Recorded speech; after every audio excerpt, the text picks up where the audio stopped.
मेरी वॉइस आ रही है आप लोगों को क्लियर?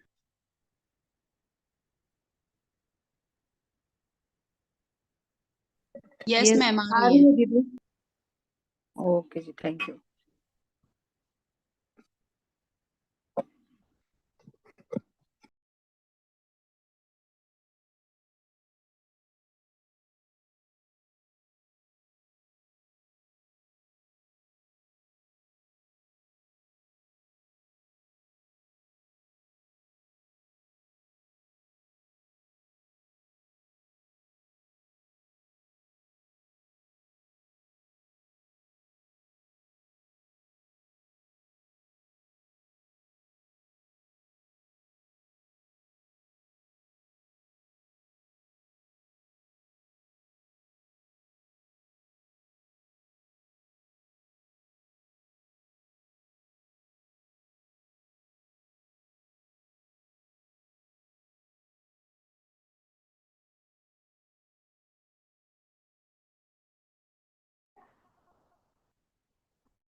मैम, आवाज नहीं आ रही।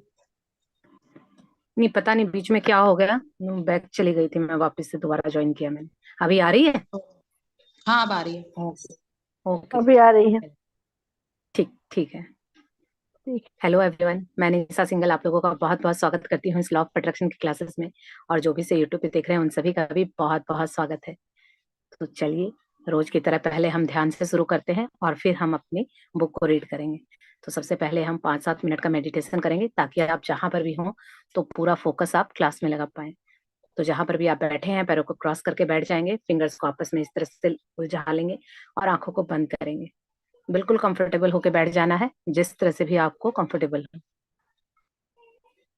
और लंबी गहरी 3 सांसें भरेंगे और 3 लंबी गहरी सांसें भर के एक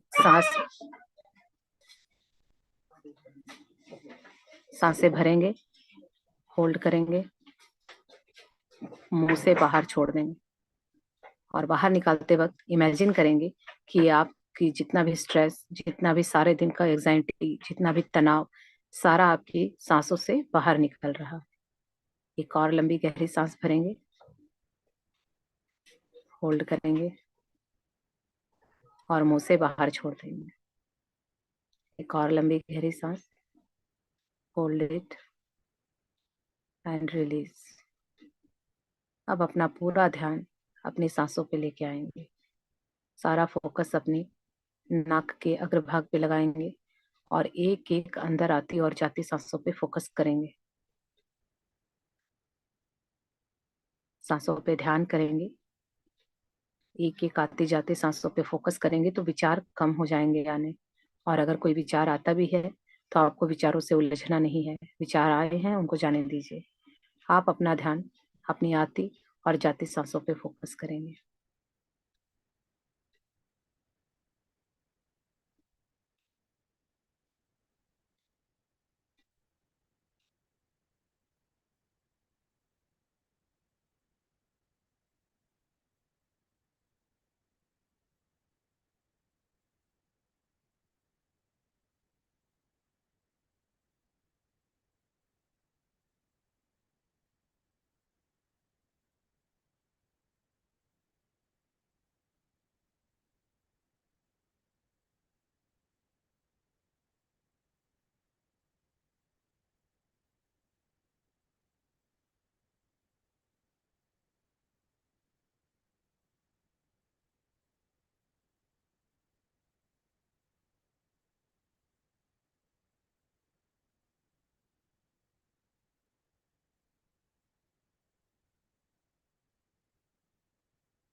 मैम टाइम ओवर।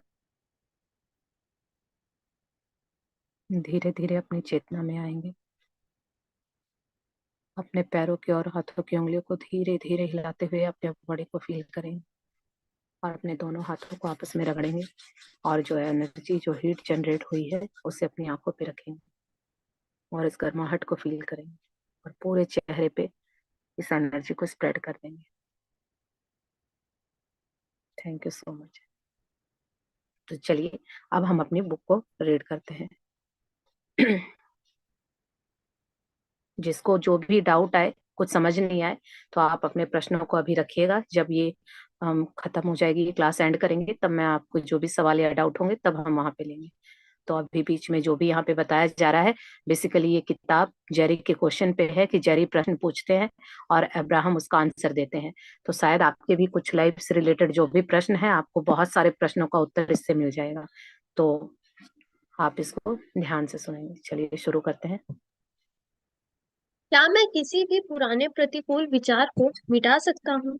जेरी, क्या कोई व्यक्ति वर्तमान में आनंद प्राप्त करने में बाधक बन रहे अपने पिछले अनुभवों, विचारों व मान्यताओं की स्लेट को साफ कर सकता है? अब्राहम, आप अपने किसी भी पुराने अवांछित अनुभव को चुनकर यह धारणा नहीं बना सकते कि अब आप उस पर कभी विचार नहीं करेंगे, क्योंकि उस क्षण भी आपके दिमाग पर वही छाया होता है। लेकिन आप किसी भी अन्य बात पर विचार कर सकते हैं। जब आपका ध्यान किसी अन्य चीज पर केंद्रित हो जाएगा, तो वह पुराना अवांछित अनुभव अपनी शक्ति को खो देगा और समय के साथ आप भी उसे पूरी तरह भूल जाएंगे। अपने अतीत को मिटाने के कड़े प्रयासों की जगह अपने वर्तमान पर ध्यान केंद्रित करें। आप जो कुछ आप जो आप आज जो भी कुछ चाहते हो, उस पर विचार करें। यहाँ देखिए, ये जेरी ने प्रश्न पूछा है अब्राहम से कि क्या कोई व्यक्ति वर्तमान में खुशियां पाने के लिए जो पिछले अनुभव हैं, यानी हम आज जीवन में चाहते हैं, और जब हम ये लॉ ऑफ अट्रैक्शन सीखते हैं तो अब नई नई चीजें हम नया बिलीफ बना रहे हैं। जैसे अगर आपका पुराना बिलीफ है कि आप अपनी खुशियों को सबके साथ शेयर करते हैं तो नजर लग जाती है, ये एक आपका बिलीफ है, आपका विचार है। जब तक आप ये सोचेंगे तो ऐसा ही होगा। लेकिन अगर आप चाहते हैं कि नहीं, ये बिलीफ मेरे को दिक्कत दे रहा है, क्योंकि कुछ चीजें ऐसी होती हैं कि आप करते हैं, आपके लाइफ में आसपास के लोगों को पता चलती ही चलती हैं, तो वो जैसे ही पता चलेंगी और फिर आपका काम खराब होगा, क्योंकि आपका विचार यही है। तो यूनिवर्स आपके हिसाब से काम कर रहा है, जो आप बोल रहे हैं वो उसकी हाँ में हाँ मिला रहा है। तो इसीलिए अब आप चाहते हैं कि आपका नया विचार बनाए। तो अब नया विचार बनाएंगे तो पिछले का क्या होगा? तो यहाँ जेरी ने पूछा है कि अगर मैं अपने वर्तमान जीवन में खुशियों को पाने के लिए नया विचार बनाता हूं, तो क्या पुराने विचारों को हम स्लेट की तरह साफ कर सकते हैं, या कोई बाधा वो पहुंचाएंगे? तो अगर आपका भी ये सवाल है तो देखिए, यहाँ पे बहुत अच्छा आंसर दिया है अब्राहम ने कि जो भी आपके पुराने बिलीफ हैं, पुराने विचार,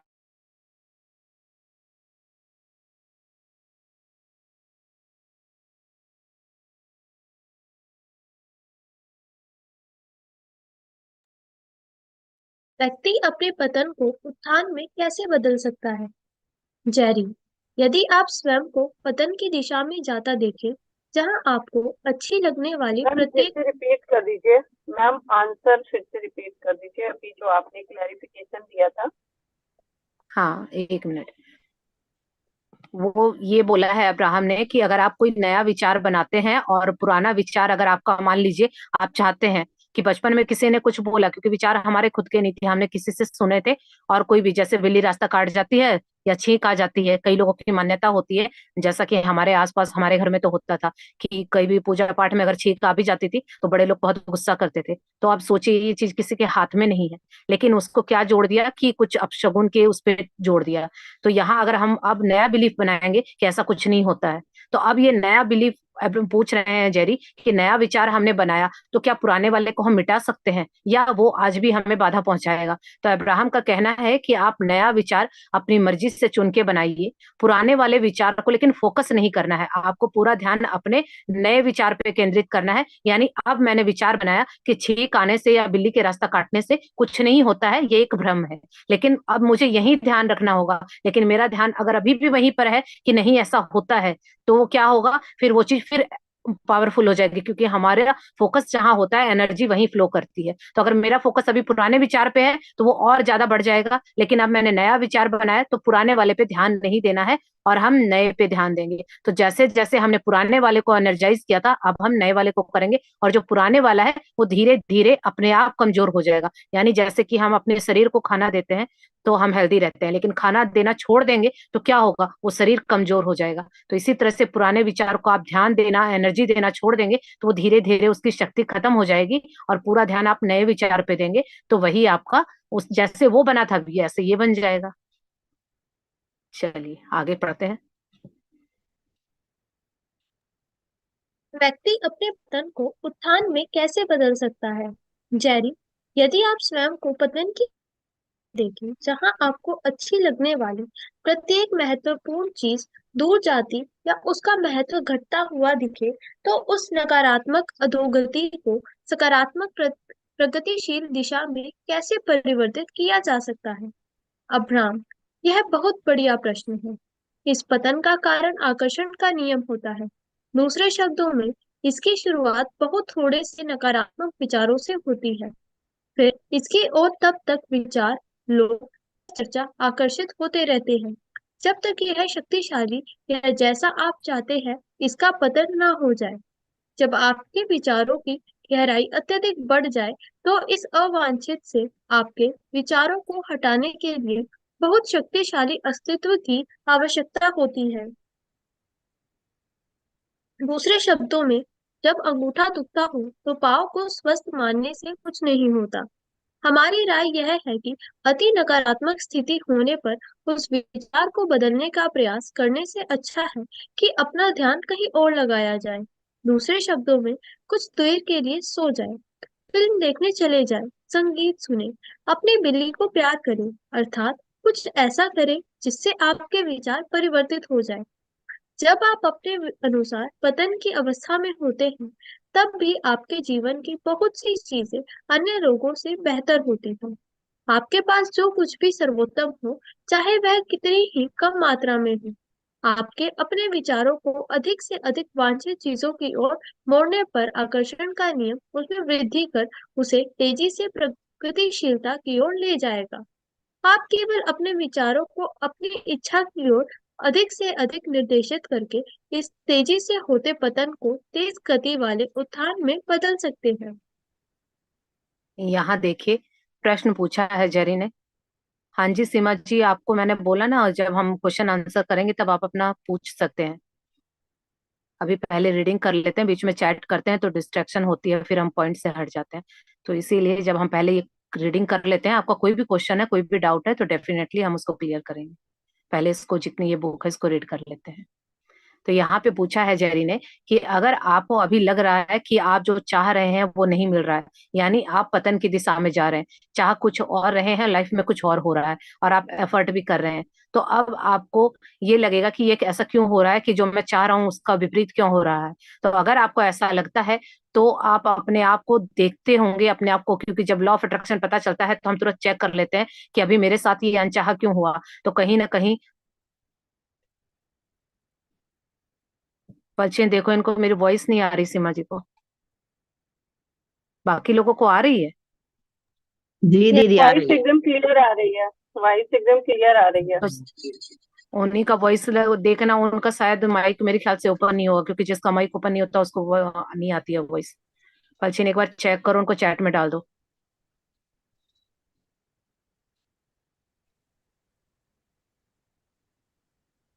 तो यहाँ पर ये बताया गया है कि अगर आपकी लाइफ में कुछ भी अनचाहा हो रहा है, तो आप देखेंगे कि आप खुद चेक करने लगते हैं कि मैं कहीं कुछ गलत तो नहीं सोच रही, क्योंकि विचारों के बिना कुछ भी गलत नहीं होता, वो आपने ही क्रिएट किया है। तो इस तरह से जब हम समझते हैं, तो हमें मान लीजिए कोई फॉल्ट मिल भी जाता है कि मैंने कुछ गलत सोचा, तो हम वापस फिर पॉजिटिव कैसे होंगे, कई लोगों का क्वेश्चन होता है।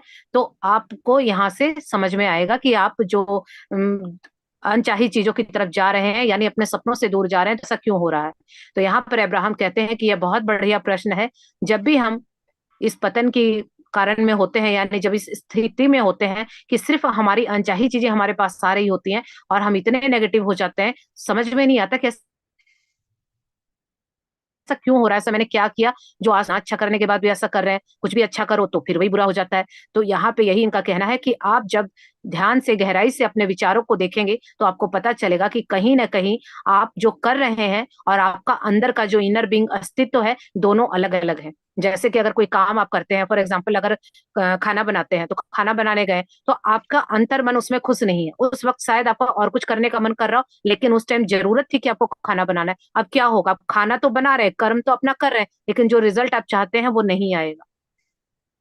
तो इसलिए तब क्या होता है कि जब हम कर कुछ और रहे होते हैं, मन कुछ और करता है, तो दोनों चीजें अलग अलग हो जाती हैं, और जब तक हमारा मन और हमारे कर्म अलाइन नहीं होते हैं, तो रिजल्ट नहीं आता है। तो उसके बाद हम समझ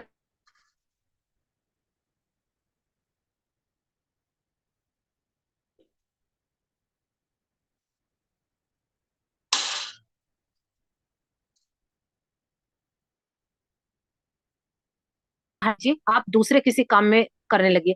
जैसे कई लोग मुझे पूछते हैं कि रिश्तों के लिए क्या करें, तो अगर कोई भी रिश्ता खराब चल रहा है, आप उसको ठीक करने की जबरदस्ती करेंगे तो वो और भी ज्यादा खराब हो जाए। तो हमें क्या करना है, उस जो खराब रिश्ता चल रहा है उसको छोड़ देंगे, वहां फोकस नहीं करना है। और जो रिश्ता अच्छा चल रहा है या जो चीजें लाइफ में अच्छी चल रही है वहां हम फोकस करेंगे। ठीक है। तो जब हम ऐसा करते हैं तो हमारा ध्यान पॉजिटिविटी की तरफ चला जाता है। और यहाँ पर देखिए कितना अच्छा एग्जाम्पल दिया है कि अगर किसी के अंगूठे में दर्द है तो उसको वहां पे फोकस नहीं करना है। यानी अपने आप को जबरदस्ती नहीं करनी है वहां से बाहर निकालने के लिए। आपको अपना ध्यान कहीं और लगाना है। या तो कोई मूवी देख लीजिए, कोई गाना सुन लीजिए, अपने पेट के साथ प्यार कर लीजिए, जो भी कुछ कीजिए, लेकिन आप वहां से उस परिस्थिति से बाहर निकल जाइए। कुछ ऐसा करिए जो आपको अच्छा फील हो। और जब आप इस तरह से करेंगे तो आप देखेंगे कि धीरे धीरे आपके विचार शिफ्ट होने लगे, आपकी फीलिंग शिफ्ट होने लगी। और जब आप ऐसा करेंगे तो फिर, क्योंकि सारा खेल विचारों का है, आपने गलत सोचा तो गलत चीजें आई, लेकिन अब आपने धीरे धीरे अपने विचारों को बदल दिया तो फिर आपकी अच्छी चीजें आने लग जाएंगी, यानी आप उत्थान और प्रगति की तरफ बढ़ जाएंगे। चलिए आगे पढ़ते हैं।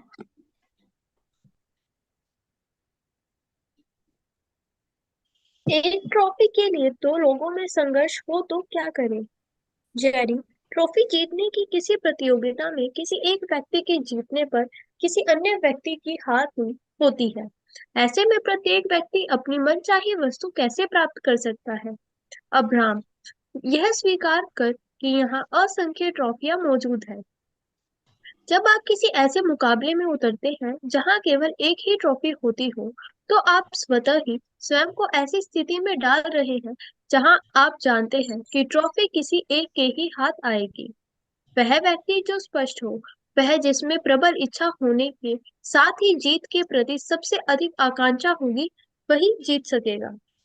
प्रतियोगिता का केवल एक उपयोग है कि ये आप में आकांक्षाएं उत्पन्न करती है, लेकिन यदि आप जीतने में भरोसा करने लगे तो यह आपके लिए हानिकर साबित होगी।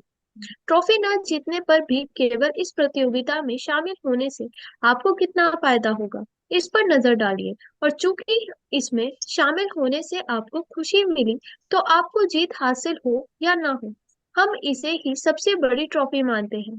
आप और अधिक स्पष्ट हुए, अधिक उत्साहित हुए, आपका अपने अस्तित्व से सामंजस्य स्थापित हो गया।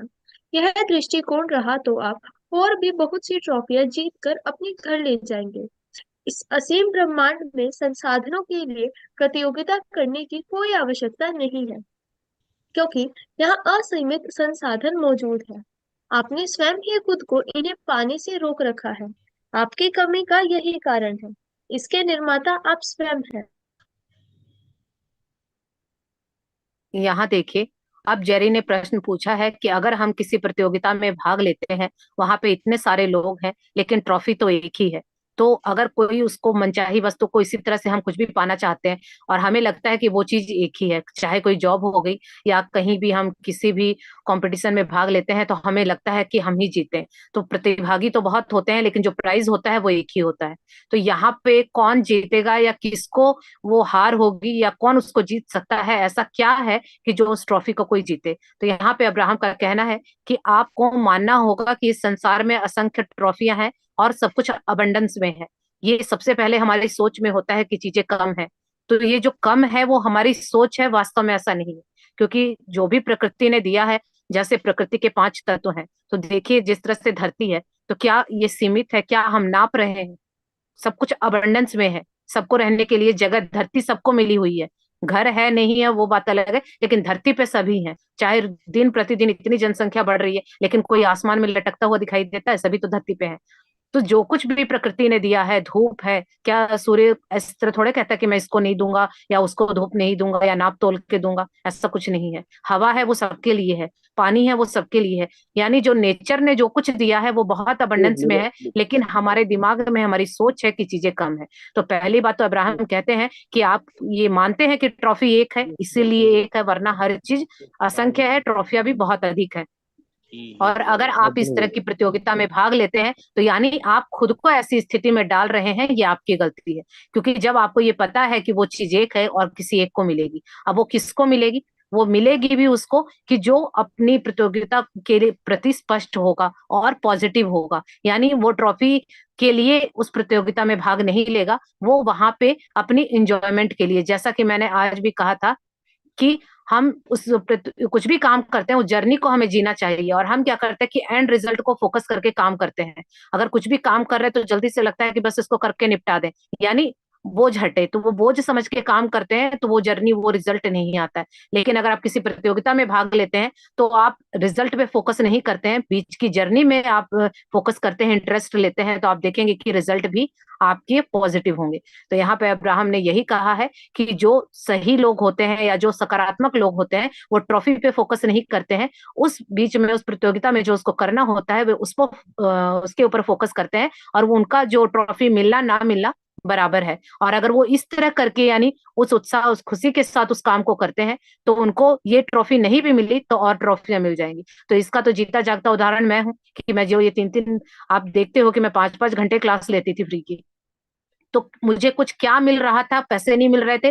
देखा जाए तो लोगों की नजरों में तो कुछ नहीं मिल रहा था, कहने वाले बोलते भी हैं कि तुम पागल हो, 5-5 घंटे इस तरह से क्लास डिलीवर करती हो, इतनी नॉलेज देती हो।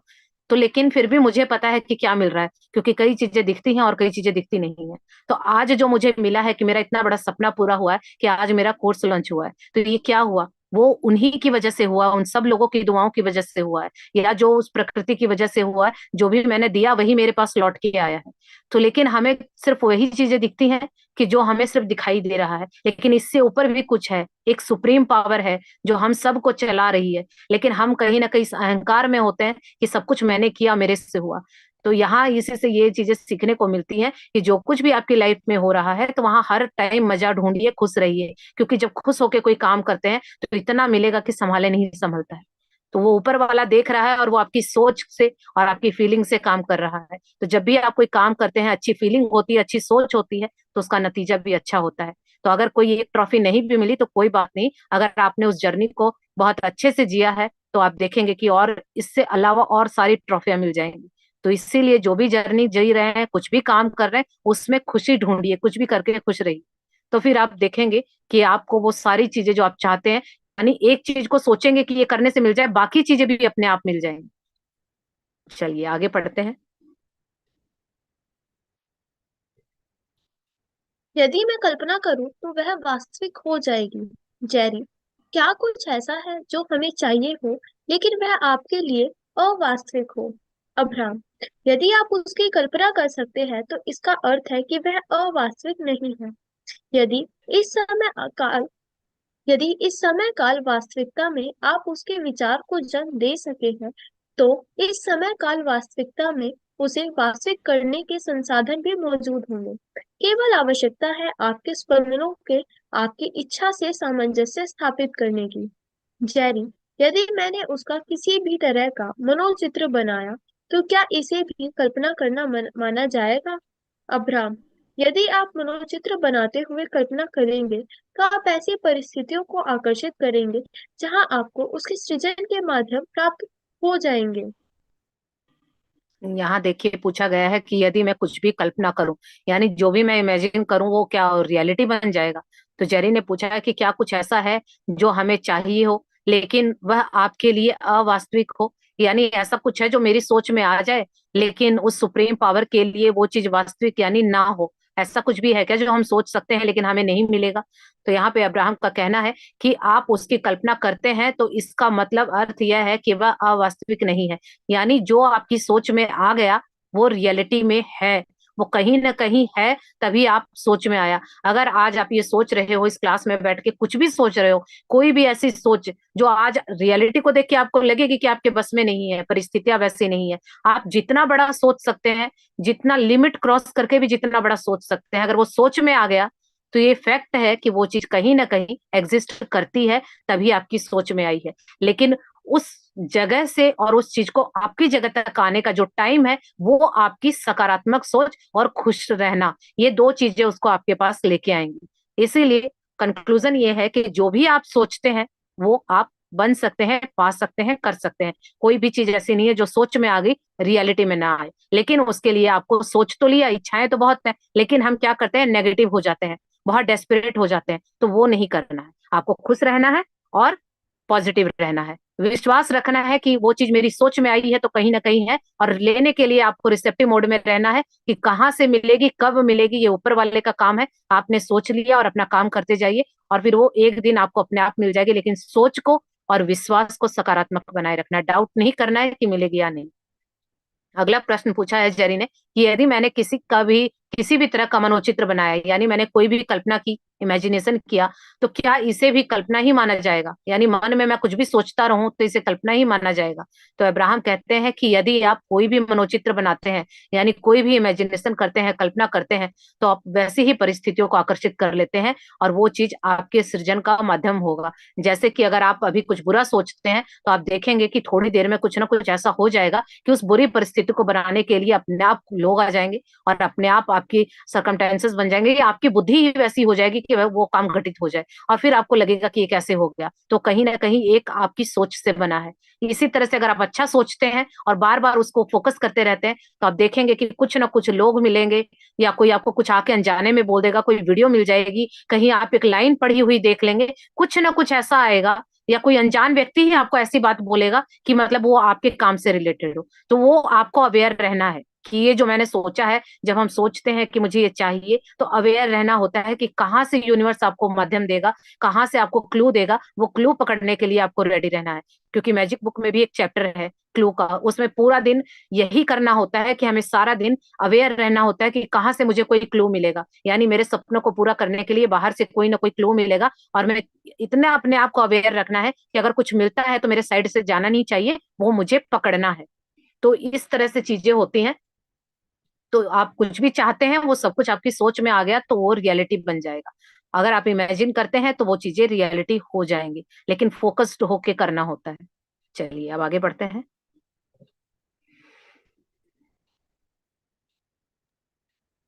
इन सिद्धांतों का उपयोग बुराई में भी हो सकता है। जेरी, क्या कोई व्यक्ति आपके द्वारा सिखाई गई इस प्रक्रिया से कुछ ऐसा भी सृजित कर सकता है जिसे बुरा कहा जाता हो, जैसे दूसरों का मार डालना, दूसरों की इच्छा के बिना उनकी चीजें हासिल कर लेना? अब्राम, क्या किसी व्यक्ति के लिए ऐसी चीज बनाना संभव है जिस पर आप सहमत ना हो? जेरी, हाँ। अब्राम, निसंदेह। तो वे भी जो चाहते होंगे उसे आकर्षित कर सकते हैं। क्या सामूहिक सह निर्माण में अधिक शक्ति निहित है? जेरी, क्या हम सब लोग साथ मिलकर समूह बनाकर अपनी कुछ भी सृजित करने की शक्ति या क्षमता को संयुक्त कर सकते हैं? अब्राम, कुछ सृजित करने के लिए साथ मिलकर काम करने से आप संभवतः अपनी इच्छा को विस्तृत व प्रोत्साहित कर सकते हैं। इसमें हानि यह है कि चूंकि आप लोग संख्या में अधिक होंगे, अतः आप सभी के लिए अपनी इच्छा पर ध्यान केंद्रित किए रहना कठिन होगा। व्यक्तिगत रूप से आप जो भी कल्पना करें उसके निर्माण हेतु पर्याप्त शक्ति है, इसलिए आपको अन्य लोगों के साथ जुड़ने की कोई आवश्यकता नहीं है, लेकिन ऐसा करना मजेदार अनुभव रहेगा। यहाँ देखिए, जेरी ने पूछा है कि क्या कोई व्यक्ति आपके द्वारा सिखाई गई इस प्रक्रिया को, यानी लॉ ऑफ अट्रैक्शन को अप्लाई करके कुछ भी बना सकता है जिसे बुरा कहा जाता हो, या दूसरों को, जैसे कोई इमेजिन करता है ना, पहले अगर किसी को किसी का खून करना है तो उसके दिमाग में पहले विचार आता है कि मुझे इस व्यक्ति से बदला लेना है, या किसी चीज की हमें, कोई जिस तरह चोर है तो चोरी करता है, पहले उसके दिमाग में विचार आता है कि मुझे उस घर में जाके चोरी करनी है, तो वो विचार रियलिटी में बनता है, लेकिन पहले तो विचार आया। तो इसी तरह से क्या ये चीजें जो भी इंसान सोचेगा, चाहे वो दूसरों के लिए बुरा हो या भला, तो क्या वो सच हो जाएगा? तो अब्राहम का कहना है कि हर व्यक्ति, आप जो भी वो सोचता है, वो अगर वहां पे फोकस करता है तो वो चीज जरूर से पूरी हो जाएगी, चाहे वो दूसरों के लिए अच्छा हो, चाहे वो दूसरों के लिए बुरा हो, उससे कोई मैटर नहीं करता। क्योंकि ये पहले ही बोला गया है कि ब्रह्मांड को नहीं पता कि आप क्या अच्छा सोच रहे हैं, या आपके लिए अच्छा है या दूसरों के लिए। वो जो आप सोच रहे हैं वहां पे तथास्तु हो रहा है, डन। आपने बोला कि ऐसा करना है, डन। अब किसी चोर ने सोचा चोरी करनी है तो डन। अब वो जेल में जाएगा तो वो भी डन। यानी जो आपके विचार आ रहे हैं उससे आपको फायदा है या नुकसान है, वो आपको देखना है। तभी कहा गया है कि लॉ ऑफ अट्रैक्शन में आने के बाद हम अपने विचारों को फोकस करते हैं, जो चाहिए वही ध्यान लगाते हैं, वही चीजें सोचते हैं, जो नहीं चाहिए वहां से हम ध्यान को हटा लेते हैं। क्योंकि अभी तक क्या हो रहा था, लॉ ऑफ अट्रैक्शन तो अभी तक भी काम कर रहा था, लेकिन अभी कुछ कभी तो हम अच्छा सोच रहे थे, कभी हम बुरा सोच रहे थे। हमें पता नहीं था कि हमारे विचारों से ही हमारा जीवन बन रहा है। तो इसीलिए यहाँ पर अब पता चल गया है, तो हम अपने विचारों पे ध्यान देंगे और ऐसे ही चीजों पे फोकस लगाएंगे कि जैसे ही हमारा ध्यान मान लीजिए नेगेटिविटी की तरफ जाता भी है, तो तुरंत हमें चेतना आ जाती है, अवेयरनेस आ जाती है कि मैं क्या सोच रही हूँ या सोच रहा हूँ, कहीं ये गलत है, कहीं ये रियलिटी बन गया, तो तुरंत हम उसको शिफ्ट कर लेते हैं। तो इसीलिए यहाँ पे बताया गया है कि दूसरे से चाहे सही हो या गलत हो, लेकिन आपके विचार रियलिटी बनते हैं।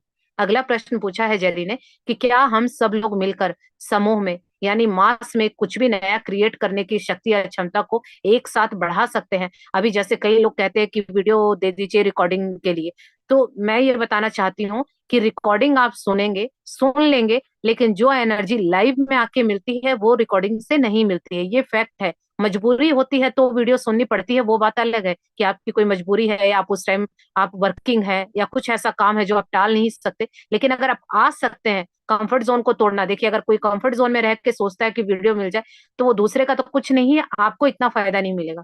तो जब हम मास में इकट्ठे होते हैं, अभी हम यहाँ पे जितने भी लोग हैं, हम सबकी एनर्जी काम कर रही है और एक दूसरे की एनर्जी से हम हाई हैं।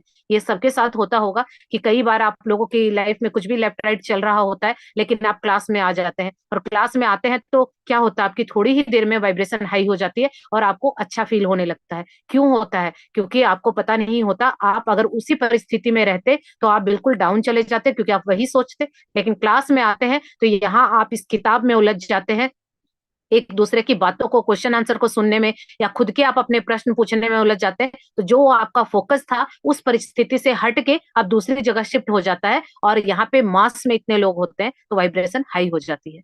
तो इसीलिए यहाँ पर जेरी ने पूछा है कि क्या हम मास में मिलके अगर कोई भी चीज पाना चाहें, अगर अब जिस तरह से अभी मैं विजुलाइज करवाती हूँ नाइट वाली क्लासेस में, तो जब हम एफर्मेशन बोलते हैं तो हम सभी विजुलाइज करते हैं, तो वो क्या होता है, उस टाइम जितने भी लोग होते हैं सब सिर्फ एक ही चीज पे फोकस कर रहे होते हैं, तो वो चीज बहुत जल्दी रियलिटी में आएगी। अगर 100 लोग, 150 लोग अगर उस टाइम एक साथ एक ही थॉट पे काम कर रहे हैं, तो यानी 150 लोगों ने वो चीज मांगी है। तो सोचिए कि होता है ना कि कोई एक चीज एक बंदा मांग रहा होता है तो शायद हम मना कर देते हैं, लेकिन वही भीड़ में इकट्ठे होकर कई लोग मांगते हैं तो हमसे ना नहीं कहा जाता, क्योंकि लगता है कि हाँ ये चीज बहुत जरूरी है। तो इसी तरह से होता है कि जब हम मास में कोई चीज मांगते हैं या कुछ करते हैं तो उसकी पावर बहुत ज्यादा हो जाती है, क्योंकि इतने सारे लोगों पे एनर्जी जुड़ जाती है। तो यहाँ पे अब्राहम भी यही कहते हैं कि कुछ भी नया क्रिएट करने के लिए आपको एक साथ मिलके करने में, आपकी जो इच्छाएं हैं उसमें बहुत ही प्रोत्साहन मिलता है। लेकिन यहाँ हानि भी है, यानी एक फॉल्ट भी है। वो क्या है कि जितनी ज्यादा संख्या में अधिक लोग होंगे, लेकिन उनकी ध्यान का केंद्र एक ही रहना चाहिए। जब मैं ग्रेटिट्यूड या एफर्मेशन में विजुअलाइज करवाती हूँ तो हम सबका फोकस एक ही होता है। अगर हम पैसों के बारे में करते हैं तो मैं पैसे बोलती हूँ तो सबका फोकस पैसों पे ही आ जाता है, लेकिन अगर उस वक्त आधे लोग पैसों को छोड़ के दूसरी जगह फोकस करेंगे तो फिर वो डाइवर्ट हो जाएगा। तो इसीलिए जब भी लोग कहते हैं कि हमें कुछ घर मैनिफेस्ट करना है या कुछ ऐसी वस्तु मैनिफेस्ट करनी है जिसमें परिवार के 3-4 लोग शामिल हैं, तो उसमें चारों की हमें जरूरी है। अगर आप बोल रहे हैं मुझे ये चाहिए और दूसरे वाला बोल रहा है नहीं ये नहीं चाहिए, तो वो क्या हो गया, आपने एनर्जी डाली और उन्होंने वहां नहीं की डाल दी, तो वो फिर दोनों आधी आधी हो गई। तो इसीलिए जब भी कोई ऐसी वस्तु होती है जिसमें ज्यादा लोगों को ओपिनियन चाहिए होता है, तो सबको एक राय पहले बैठ के आराम से बातें करनी चाहिए, एक राय बनानी चाहिए, और जब एक राय में सभी राजी हैं उसके बाद उसको विजुलाइज करना चाहिए। तो और लेकिन मास में करने से बहुत फायदा है। अगर 4 लोग एक चीज को एनर्जी देते हैं तो सोचिए वो 4 गुना बढ़ गई, लेकिन वही अगर एक आदमी उसको एनर्जी दे रहा है तो वो एक ही की हो जाएगी। तो जितने ज्यादा लोग जुड़ते हैं लेकिन फोकस सबका एक रहता है तो वो चीजें बहुत जल्दी मैनिफेस्ट होती हैं। तो यहाँ पर यही अब्राहम ने कहा है कि आप जो भी कल्पना करें, कुछ भी इमेजिन करें, लेकिन आपको पाने की शक्ति आपके अंदर है, और जितने ज्यादा लोगों के साथ जुड़ने की आपको आवश्यकता नहीं है। यानी ऐसा नहीं है कि मास में लोग जुड़ेंगे तो ही चीजें मिलेंगी, दोनों में है। अगर मास में जुड़ते हैं, सबके एक जैसे थॉट है, तो वो और जल्दी काम बनेगा। लेकिन अगर कोई नहीं भी जुड़ता है तो आपके अंदर भी वो पावर है कि आप उस चीज को मैनिफेस्ट कर सकते हैं। चलिए आगे पढ़ते हैं।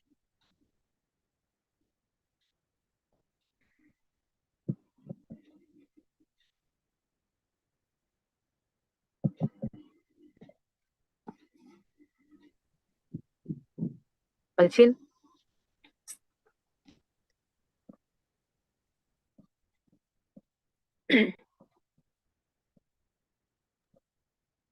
यदि उन्होंने मुझे सफल ना होने दिया तो क्या होगा? जेरी, क्या हमारा प्रबल विरोध करने वाले लोगों के साथ रहते हुए भी हम सृजन कर सकते हैं? अब्राहम, अपनी इच्छाओं पर ध्यान केंद्रित रखकर आप इस विरोध को नजरअंदाज कर सकते हैं। उनके विरोध का विरोध करने पर आप अपनी इच्छा पर ध्यान केंद्रित नहीं रख पाएंगे, जिसका प्रभाव आपकी सृजन क्षमता पर होगा। जिस विरोध पर आपको ध्यान केंद्रित न करना हो, वहां से अलग हट जाना आसान होता है। लेकिन यदि आपको विरोध की प्रबलता के चलते वहां से हटना पड़ेगा, तो आपको शहर से भी बाहर जाना होगा। वहां भी संभवतः ऐसे लोग होंगे जो आपके विचार से सहमत नहीं हों, तो आपको देश से भी बाहर जाना होगा या इस ग्रह से भी बाहर निकल जाना पड़ेगा। विरोध से दूर होना आवश्यक नहीं है। केवल आप जो प्राप्त करना चाहते हैं उसी पर अपना ध्यान केंद्रित रखें, और इस स्पष्टता के चलते आप हर परिस्थिति में सकारात्मक रूप से सृजन करने में सक्षम हो जाएंगे। जेरी, क्या आपके कहने का यह अर्थ है कि हम जिस भी चीज पर विचार करें, चाहे वह हमें पसंद हो या नहीं, जब तक हमारी भावनाएं उससे जुड़ी रहेंगी, वह हमें प्राप्त हो जाएगी? अब्राहम, यदि आप किसी विचार पर चिंतन कर रहे हो और आपको उस पर लंबे समय तक ध्यान बना रहे, तो आकर्षण का नियम इस पर तब तक विचार करता रहेगा जब तक वह इतना स्पष्ट ना हो जाए कि उससे भावनाएं जन्म लेने लगे। आप जिस भी विचार पर लगातार चिंतन करते रहेंगे, समय के साथ वह इतना शक्तिशाली हो जाएगा कि वह अपने सार को आपके अनुभव में प्रकट कर देगा।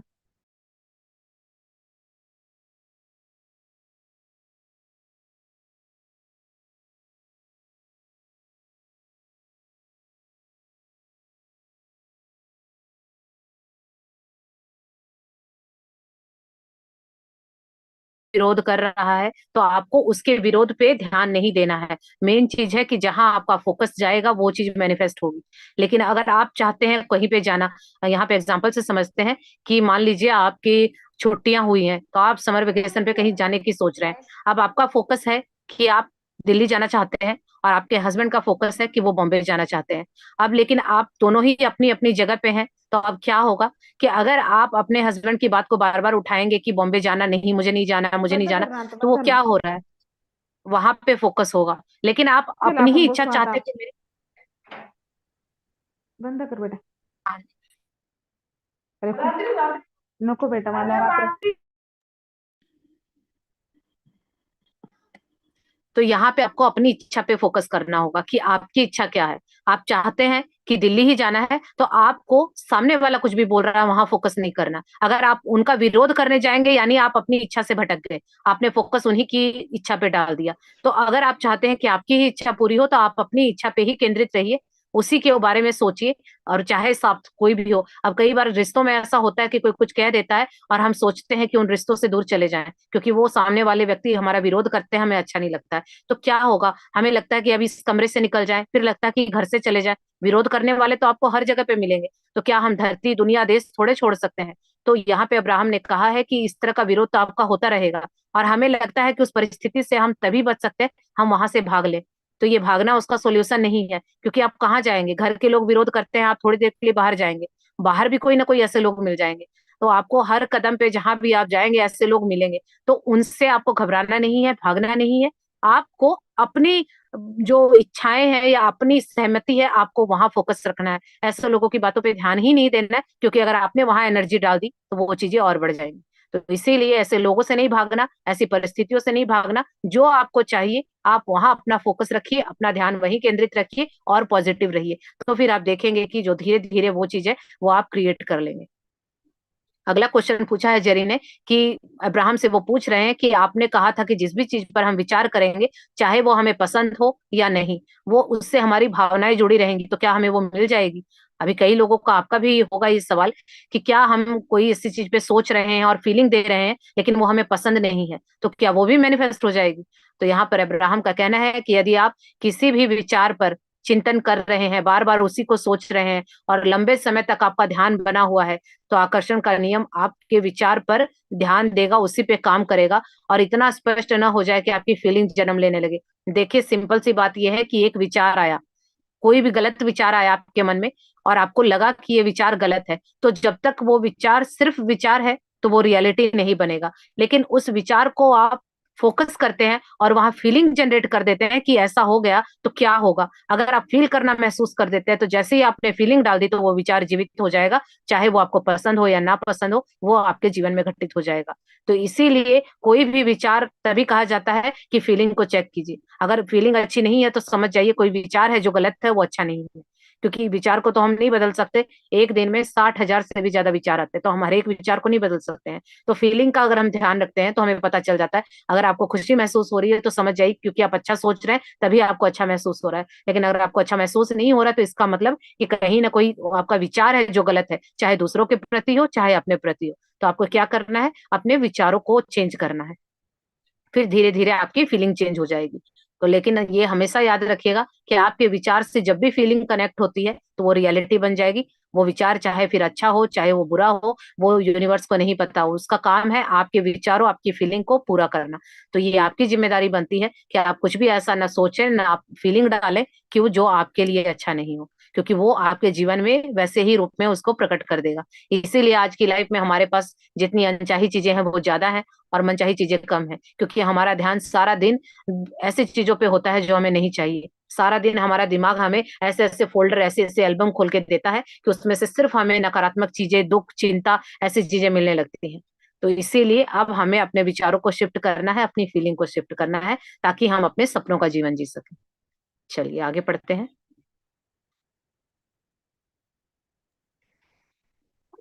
संवेग प्रभाव विकास में कैसे बदले?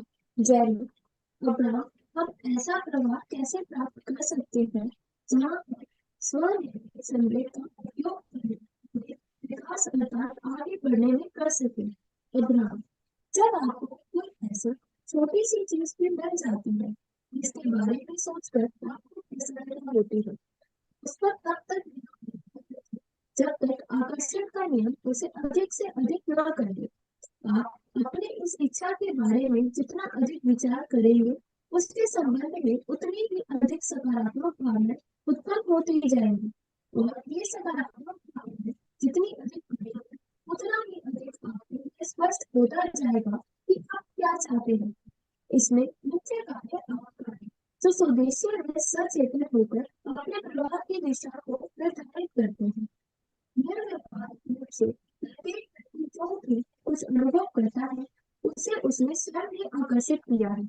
लेकिन जब आप अपने विचारों की दिशा को स्वदेश से चयनित करते हैं तो आप अपने विचारों को धीरे धीरे अच्छा महसूस करने वाले विचारों की ओर निर्देशित करते हैं।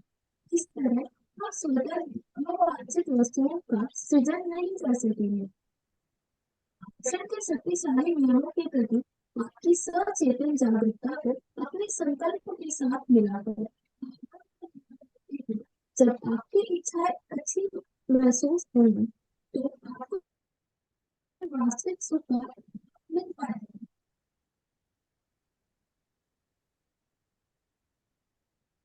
यहाँ देखिए, जेरी ने कहा है कि अब्राहम, हम ऐसा प्रवाह कैसे प्राप्त कर सकते हैं जो हम स्वनिर्मित, यानी हमने खुद से वो संवेग बनाए हैं और उसके विकास में हम आगे बढ़ सके।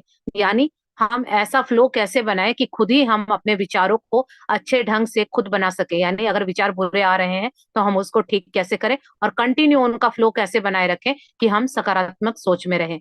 तो शायद ये आपका भी क्वेश्चन होगा कि सारा दिन नेगेटिव इतना थॉट आते हैं तो हम उसको कैसे चेंज करें या कैसे हम फ्लो बनाए रखें, क्योंकि अभी हमारा नेगेटिव विचारों का जो बहुत ज्यादा फ्लो बना हुआ है, तो अब उसको पॉजिटिव हम कैसे करेंगे। तो यहाँ सीखते हैं, अब्राहम ने बताया है कि जब आपको कोई भी छोटी से छोटी चीज मिल जाती है जिसके बारे में सोचकर आपको बहुत खुशी होती है, तो आप वहीं पर अपना फोकस बनाए रखिए और आकर्षण का नियम उसी को अधिक कर देगा। जैसे कि कई लोग कहते हैं कि रिश्ता बहुत खराब है, तो मैं यही कहती हूँ कि उस खराब रिश्ते में कोई एक ऐसी चीज ढूंढ लीजिए जिसको सोचते के साथ आपको बहुत खुशी होती है, और आप ध्यान से देखेंगे तो कई चीजें मिल जाएंगी, पर एक छोटी चीज आपको ढूंढनी है। उस रिश्ते में एक ऐसी चीज ढूंढिए कि जिसको सिर्फ आप सोचते हैं तो आपको बहुत अच्छा फील होता है, और बस आप उस छोटी सी चीज को पकड़िए। बार बार जब भी आपको नेगेटिविटी आती है तो आप उस चीज को याद करेंगे और बहुत अच्छा अपने आप को फील कराएंगे। और जैसे ही आपको वो अच्छा फील होना शुरू हो जाएगा और आप बस उस पूरा ध्यान उस एक छोटी सी चीज पे ही रखेंगे, और वही एक ऐसी चीज है जो आपकी सारी अच्छी चीजों को बढ़ा देगी और जो रिश्ता खराब चल रहा है उसको अच्छा कर देगी। ये बहुत काम करता है, ये चीजें मैंने करके देखी है, तभी मैं कहती हूँ। लेकिन हमारा ध्यान कई बार लगता है कि नहीं, इतने खराब रिश्ते में तो बहुत ही खराब है, इसमें तो कुछ भी अच्छा नहीं दिख रहा, मुझे तो कोई खूबी ही नहीं दिख रही। तो वो आपको अपना चश्मा चेंज करना होगा, खूबी वहां है, लेकिन आपके ऊपर नेगेटिविटी की इतनी परत चढ़ गई कि आपको वहां कुछ भी अच्छा नहीं दिख रहा। तो इसीलिए अगर आप चाहते हैं उस रिश्ते को हील करना या ठीक करना, तो वो आपको कहीं ना कहीं से एक अच्छी चीज ढूंढनी ही होगी। और जब आप उसको ढूंढेंगे तो आप देखेंगे कि उस एक छोटी सी चीज अच्छी को पकड़ के आप बहुत कुछ अच्छा क्रिएट कर देंगे। तो यहाँ पे यही अब्राहम ने भी कहा है कि आप अपनी इच्छाओं के बारे में जितना अधिक बार विचार करते हैं, उतनी ही सकारात्मक भावनाएं उत्पन्न होती है। यानी जब हम अपने सपनों की बातें करते हैं तो सबको कितना अच्छा लगता है। अब किसी को गाड़ी चाहिए तो उसके सामने गाड़ी की बातें करें कि ऐसा कलर होगा, ऐसी सीट होगी, ऐसा इंटीरियर होगा, तो उसको कितना अच्छा फील होगा। अब जैसे हम लोगों को, लेडीज को है, ज्वेलरी चाहिए, साड़ी चाहिए, कपड़े चाहिए, शॉपिंग चाहिए। अभी शॉपिंग का नाम लेते ही सबकी चेहरे पे स्माइल आ जाएगी। तो क्यों? क्योंकि हमारे ये मन का काम है, सपने हैं। तो जब हम अपने सपनों के बारे में बातें करते हैं तो हमें बहुत अच्छा फील होता है और सकारात्मक यानी पॉजिटिविटी आती है। और जब हम बार बार वही करते रहते हैं तो पॉजिटिविटी बढ़ जाती है। तो बस इतना ही करना है कि अपने सपनों के बारे में सोचिए, अपने सपनों के बारे में बातें कीजिए, खुश होइए। और यही हमारा एक मुख्य काम होना चाहिए। यहाँ पे साफ साफ लिखा है, इसमें मुख्य कार्य आपका है कि जो आप स्वदेश से सचेतन होकर अपने प्रवाह की दिशा को निर्धारित करते हैं। और यही चीज अगर आप बार बार सोचते रहते हैं, आपको खुशी होती रहेगी और आपका एक ऐसा मोमेंट आएगा कि आपका फ्लो बन जाएगा। आप जब भी कुछ होगा तो आप फिर जाएंगे और उस चीज को सोचना शुरू करेंगे और तुरंत आपकी एनर्जी हाई हो जाएगी। तो ये आपको चेक करना है कि आपको क्या अच्छा लगता है, चाहे वो कैसी भी कितनी भी छोटी चीज क्यों ना हो, करके या सोच के जिस तरह से भी फीलिंग अच्छी आती है, आपको वही चीजें सोचनी है। तो यहाँ पर यही बताया है अब्राहम ने कि प्रत्येक व्यक्ति जो भी अपने जीवन में अनुभव कर रहा है, उसने वो स्वयं ही आकर्षित किया है। अब कई लोग कहते हैं कि मैंने तो ये नहीं सोचा था, लेकिन आपने जानबूझ के नहीं सोचा, पर अनजाने में तो सोचा है, क्योंकि आपकी सोच के बिना कोई भी आपकी लाइफ में एंट्री नहीं कर सकता है। लेकिन जब आप अपने विचारों की दिशा को मोड़ देते हैं, यानी पहले तो आपने अनचाहा क्रिएट कर लिया, कुछ भी लाइफ में चैलेंज आ गया, बट कोई नहीं, उस टाइम हमें नहीं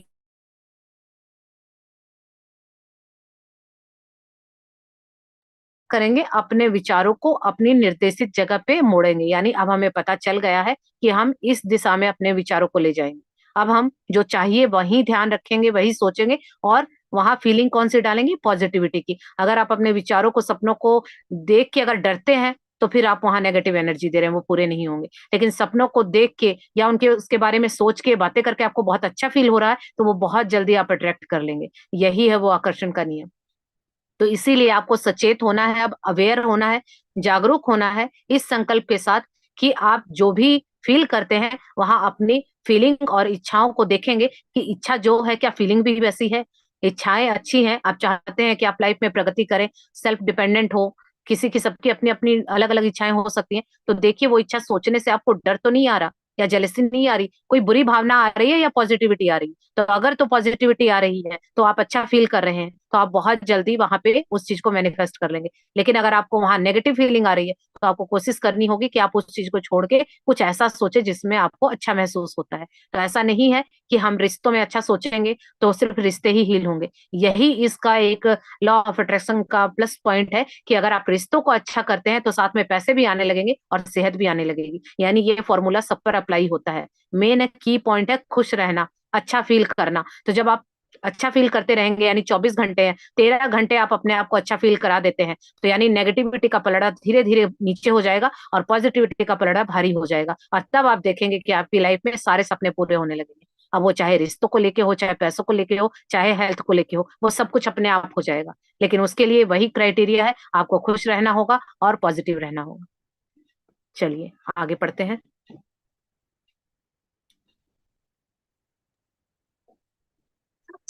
स्वीकार्यता एक कला। पलचिन वॉइस नहीं आ रही है क्लियर। शायद नेटवर्क की वजह से नहीं आ रही है। नहीं, अब आ रही है, अब आ रही है। स्वीकार्यता की कला परिभाषा।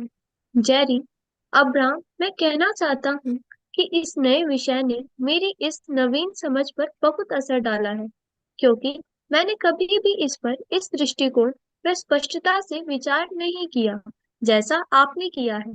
यही स्वीकार्यता की कला है। क्या आप हमें इसके बारे में बताएंगे? अब्राहम, हमें स्वीकार्यता की कला में आपकी भूमिका आपको याद कराने में बहुत प्रसन्नता होगी, क्योंकि इस नियम की स्वदेशी समझ व उपयोग से आप सभी कुछ प्राप्त कर सकते हैं। दूसरे शब्दों में, यह भी आकर्षण के नियम जैसा ही है, चाहे आप इसे समझते हो या नहीं। यह हमेशा आपके प्रतिक्रिया जताते हुए सटीक परिणाम देता है, जो हमेशा आपकी सोच के समान ही होते हैं। लेकिन स्वीकार्यता की कला के स्वदेशी उपयोग के लिए जरूरी है कि आप अपनी भावनाओं के प्रति निरंतर जागरूक रहें, जिससे आप अपने विचारों की दिशा का चयन कर सकें। इस नियम को समझकर आप यह पहचानने में सक्षम हो जाएंगे कि प्राप्त वस्तु का सृजन आपने आकांक्षा पूर्वक किया है या ऐसा स्वतः हो गया है। हमें स्वीकार्यता की कला उपयोग करने के पूर्व क्रमानुसार सबसे पहले आकर्षण का नियम तथा दूसरे क्रम पर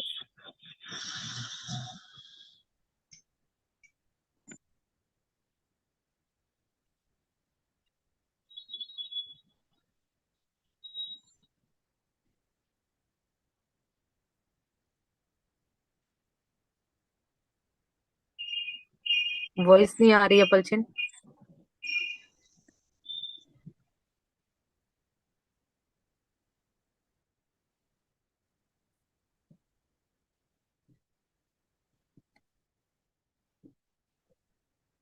पलचिन मेरी वॉइस आ रही है?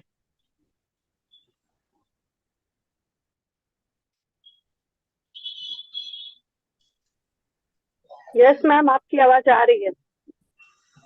पलचिन का नेटवर्क फिर गया। चलिए कोई नहीं, मैं बुक से रीड कर देती हूँ।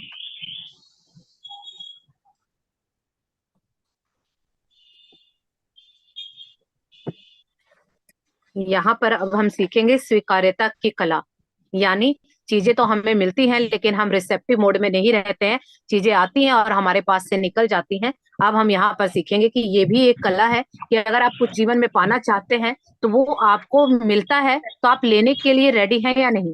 तो ये एक कला है। तो यही हम सीखेंगे। यहाँ पर जेरी ने कहा है कि अब्राहम, मैं कहना चाहता हूँ कि ये जो आपने अभी इतनी चीजें बताई हैं, इस नजरिए से तो मैंने इसको कभी देखा ही नहीं था। तो ये स्वीकार्यता की कला क्या है? क्या आप इसके बारे में डिटेल में हमें बताएंगे? तो चलिए हम भी सीखते हैं कि क्या बताया अब्राहम ने।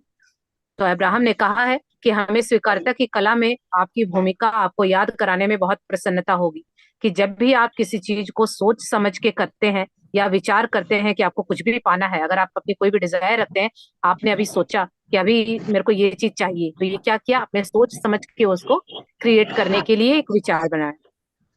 और यहाँ पर अब हम क्या करेंगे? उसकी प्रतिक्रिया करेंगे। वहां पर आप जब उस चीज को आप सोचते हैं, तो जैसे ही वो आपकी सोच में आई, तो आपको उसकी स्वीकार्यता की कला, आपको स्वीकार करने के लिए भी रेडी होना होगा, क्योंकि जैसे ही वो चीज आएगी, अगर आप अवेयर नहीं है तो उस पास में होके निकल जाएगी। कई बार ऐसा होता है कि हम कुछ, ऐसा होता है कि कई बार हमें कुछ चाहिए होता है, लेकिन कई बार हमारा मूड ठीक नहीं होता, हम नेगेटिव जोन में होते हैं और सामने वाला व्यक्ति हमें कुछ देता है और हम मना कर देते हैं कि नहीं, मुझे नहीं चाहिए, क्योंकि या तो हमें गुस्सा आया रहता है, या हम नेगेटिव होते हैं, या हम खुश नहीं होते हैं। तो क्या हुआ? आपने मांगा था, वो मिल भी रहा था, लेकिन आप लेने के मोड में नहीं थे। तो सबसे बड़ा फॉल्ट ये होता है। तो हमें लेने के मोड में रहना होगा। इसीलिए इस नियम को समझकर हमें पहचानने में, ये खुद को, अपने आप को अवेयर करना होगा कि जो चीजें हम मांग रहे हैं वो हमें मिल रही हैं, तो क्या हम उससे लेने के लिए तैयार हैं, या हम उसको मना कर देते हैं और फिर हम कहते हैं कि मेरी इच्छाएं पूरी नहीं हुई। तो यहाँ पर यही कहा गया है कि जब भी आप कोई इच्छा करते हैं, तो आपको ये समझ नहीं आएगा कि वो कहाँ से मिलेंगी चीजें, लेकिन आपको वो मिलेंगी।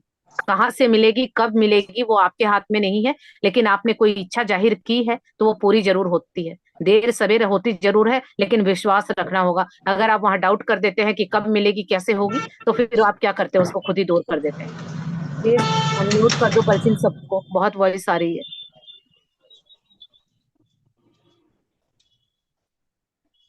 हाँ, चलिए अब आगे पढ़ते हैं। स्वीकार्यता के नियम से हमारा मतलब है, यहाँ से स्टार्ट करेंगे।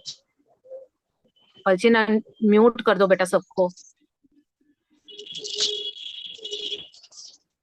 अभी भी वही सारी है, किसका माइक खुला है?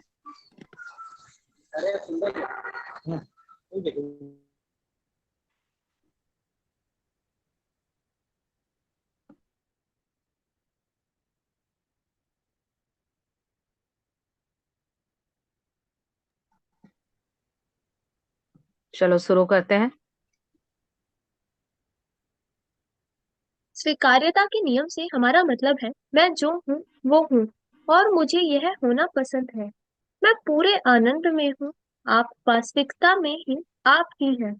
हालांकि आप मुझसे बहुत अलग हैं, लेकिन ऐसा होना अच्छा ही है, क्योंकि इससे मैं जो चाहता हूँ उस पर ध्यान केंद्रित कर पाता हूँ। हम दोनों के बीच ये नाटकीय मतभेद है, लेकिन इसमें कोई नकारात्मक भावों से पीड़ित नहीं होता, क्योंकि मैं इतना बुद्धिमान हूँ कि मैं स्वयं को जिन चीजों में असहज महसूस करता हूँ उन पर ध्यान नहीं देता। मैं यह समझ गया हूँ कि स्वीकार्यता की कला को उपयोग करना मेरा ही कार्य है। मैं इस भौतिक जगत में सबको उस सत्य का बोध करवाने नहीं आया हूँ जिसे मैं सत्य मानता हूँ। न ही मैं यहाँ अनुरूपता या समानता के लिए जागरूकता फैलाना आया हूँ, क्योंकि मैं इतना तो समझता ही हूँ कि समानता या अनुरूपता की तरह विभिन्नता से भी सृजन को प्रेरणा मिलती है। अनुरूपता पर ध्यान केंद्रित करते समय मैं उसके सृजन की प्रक्रिया नहीं बल्कि उसके परिणाम पर केंद्रित रहता हूँ। इस ग्रह तथा इस ब्रह्मांड के जीवों के बचे व बने रहने के लिए स्वीकार्यता के नियम का पालन करना बहुत आवश्यक है। इस प्रजाति पृथ्वी व इस ब्रह्मांड की उत्तरजीविता के लिए स्वीकार्यता के नियम का जारी रहना परम आवश्यक है। इस प्रक्रिया के चलते रहने की प्रबल स्वीकृति किसी व्यापक दृष्टिकोण वाले स्रोत से मिलती है। आप संभवतः अपने बौद्धिक दृष्टिकोण से स्वयं के विस्तार को स्वीकार न करें, और आप जब ऐसा नहीं करते हैं तो स्वयं को दोषी मानते हैं। जब आप ऐसी परिस्थिति देखें जिसका प्रभाव आप पर पड़ता हो और आपने उसे नहीं रोकने या परिवर्तित करने का निर्णय किया, तो आप उस परिस्थिति से भाग रहे हैं। यह हमारे द्वारा बताई जा रही स्वीकार्यता से बिल्कुल उलट है। स्वीकार्यता का अर्थ है चीजों को देखने की ऐसी दृष्टि जो हर समय आपके अपने आंतरिक अस्तित्व से जुड़ाव को स्वीकार करे। ऐसा करने के लिए आपको अपनी समय काल वास्तविकता से डाटा को चुनकर निकालना होगा और उनमें से उन पर विचार करना होगा जो आपको अच्छे लगे। इससे आपको अपनी भावनात्मक मार्गदर्शन प्रणाली के उपयोग द्वारा अपने विचारों के सुनिश्चित निर्देशन में सहायता मिलेगी। यहाँ पर देखिए, यहाँ फिर से जेरी ने पूछा था कि ये स्वीकार्यता की कला क्या है। तो यहाँ पर ये बताया है अब्राहम ने कि जो ये स्वीकार्यता की कला क्या है, इसका अर्थ है कि चीज जो भी आज आपके पास चीजें हैं या परिस्थितियां हैं, उसको देखने की ऐसी दृष्टि है कि आप अपने आंतरिक अस्तित्व से उस पे जुड़े। यानी अगर आप कुछ भी काम कर रहे हैं, देखिए सभी लोगों का नजरिया अलग है। किसी को खाना बनाने में अच्छा लगता है, किसी को जॉब करने में अच्छा लगता है, किसी को डस्टिंग अच्छी लगती है, किसी को मेकअप अच्छा लगता है, किसी को पेंटिंग अच्छी लगती है। तो वो क्या है, सबका अच्छा लगना अलग अलग है। लेकिन अगर अब किसी पेंटर को कह दिया जाए कि अब तुम खाना बनाओ, और खाना बनाने वाले को बोला जाए कि अब तुम ड्राइंग करो, तो क्या होगा? वो दोनों ही अपने अपने उनके मन के काम नहीं है और वो दुखी हो जाएंगे। तो इसीलिए स्वीकार्यता की कला है कि आप अपने इनर बीइंग से, अपने अंदर के सोल से पूछे, यानी अपनी आत्मा से पूछे। जब जिस चीज को जो भी हालात है, अगर आपकी अंतरात्मा उससे कनेक्ट, आपके लिए वही वास्तविक है। तो क्या पता, क्योंकि देखिए सब लोगों का अलग अलग पर्सपेक्टिव होता है हर चीज को लेके। अभी अगर मौसम को लेके चार लोगों को चार बातें पूछी जाए, तो कोई बोलेगा कि मौसम ज्यादा ठंडा है, कोई बोलेगा कि बहुत सुहाना है, कोई बोलेगा कि मुझे तो ठंड लग रही है, तो बहुत बेकार है। तो ये क्या हुआ, मौसम तो एक जैसा है, लेकिन सोच सबकी कैसी है, अलग अलग है। क्योंकि नजरें तो सेम है पर नजरिए तो अलग हैं। अब ये नजरिया क्या है, उनके इनर बीइंग यानी उनकी अंतरात्मा का जुड़ाव। तो जो जिसको जो चीजें समझ आती है, कहीं ना कहीं वो अपने इनर बीइंग से कनेक्ट होके उन चीजों को, उन परिस्थितियों को देखता है। तो इसे ही कहा जाता है कि स्वीकार्यता का अर्थ, यानी आप इस तरह से चीज को स्वीकार कर रहे हैं। अब कोई चीज है, किसी को कैसी लगती है, अब खाने में ही है, किसी को तो बहुत टेस्टी लगता है वही खाना, एक आदमी उसमें चार कमियां निकाल देता है। वही खाना है कि कोई कहता है कि ये तो बहुत ही अच्छा है, मैंने तो ऐसा कभी खाया ही नहीं। तो वो क्या है, खाना तो एक ही है, लेकिन तीन लोगों ने तीन तरह की बातें बोली। तो वो तीन तरह की बातें बोलना क्या है, वो उनका नजरिया है। खाना तो सेम है, बनाने वाला भी सेम है, लेकिन उसका जो रिजल्ट है वो 3 लोगों का अपनी अपनी परिस्थिति। अब जो बोल रहा है कमियां निकाल रहा है तो उसकी मनस्थिति ऐसी है, क्योंकि उसको जरूर अंदर से कुछ गड़बड़ चल रही है, उसका इनर बीइंग उसके साथ नहीं है, इसलिए वो कमियां निकाल रहा है। अब शायद जो व्यक्ति बोल रहा है कि ऐसा खाना तो मैंने कभी खाया ही नहीं, तो उसका इनर बीइंग क्या है, उसके साथ इतना कनेक्टेड है कि उसको जो खा रहा है उसको बहुत अच्छा लग रहा है, और जिसको नॉर्मल लग रहा है वो अपना ठीक है, ना इधर है ना उधर है। तो ये क्या होता है, जब हम अपने सोल से कनेक्टेड नहीं होते हैं तो हमारा दिमाग या हमारे अंदर एक बेचैनी होने लगती है। तो आप समझ जाइए कि आपकी सोल से कनेक्शन कट हो रहा है। क्यों हमें बेचैनी होती है, हमें अच्छा नहीं लगता, तो हम कई बार कहते हैं कि कुछ भी मिल रहा है, कुछ अच्छा भी खा रहे हैं, कुछ कर रहे हैं, पर अंदर सुकून नहीं मिल रहा है। वो अंदर सुकून क्यों नहीं मिल रहा है, क्योंकि आप जो बाहर कर रहे हैं और जो अंदर वाला है, दोनों का कनेक्शन नहीं है, इसीलिए आपको सुकून नहीं मिल रहा है। कई बार हम कई काम कर लेते हैं लेकिन अंदर से संतुष्टि नहीं होती है, क्योंकि वो उसके मन का काम अभी नहीं हो रहा है। और जैसे ही उसके मन का छोटा सा भी काम होता है इनर बीइंग का, तो आप देखेंगे कि आपको बहुत खुशी फील होती है। कई बार होता भी है कि छोटी सी चीज होती है लेकिन हम इतना खुश होते हैं, सामने वाले बोलते भी कि ऐसा क्या मिल गया, लेकिन पता नहीं हमें भी लगता है कि ये तो छोटी सी चीज, हम इतने खुश क्यों हैं, क्योंकि उस वक्त आप अपने अंतरात्मा से कनेक्टेड हैं। तो यही है स्वीकार्यता, यानी आप अपने आप को जब स्वीकार करते हैं, जिस रूप में है, जैसी भी परिस्थिति है, और अंतरात्मा के साथ कनेक्ट होते हैं, तो धीरे धीरे आपको अंदर से गाइडेंस मिलने लगती है कि आपको क्या करना चाहिए। और जब आप अंतरात्मा से कनेक्ट होते हैं और उसकी गाइडेंस में चलते हैं, तो आपके उसके द्वारा बताई गई जो भी चीजें होंगी आपको अपने आप बनती हुई चलती दिखाई देंगी। लेकिन अंदर से आवाज आ रही कि ये काम नहीं करना है और आप कर रहे हैं, तो आप देखिएगा कि उसका रिजल्ट कभी भी नहीं आता है। क्योंकि हम क्या करते हैं, हम दूसरों से ओपिनियन लेते हैं कि ये काम मैं करूं या नहीं करूं, क्योंकि हमें लगता है कि दूसरा व्यक्ति ज्यादा समझदार है। तो शायद वो समझदार हो, लेकिन आपके अंदर जो चल रहा है, आपके जीवन की जर्नी तो आपके अंदर से चलेगी, सामने वाला उसमें नहीं बता सकता। क्या पता उसके लिए वो चीज सही हो और आपके लिए वो चीज गलत हो। तो इसीलिए आपको अपनी अंतरात्मा से जुड़ना बहुत जरूरी है, जो कि सेल्फ लव के द्वारा हम अपनी आत्मा से जुड़ते हैं, तभी हमें अंदर से गाइडेंस मिलती है कि हमें क्या करना चाहिए और कैसे करना चाहिए।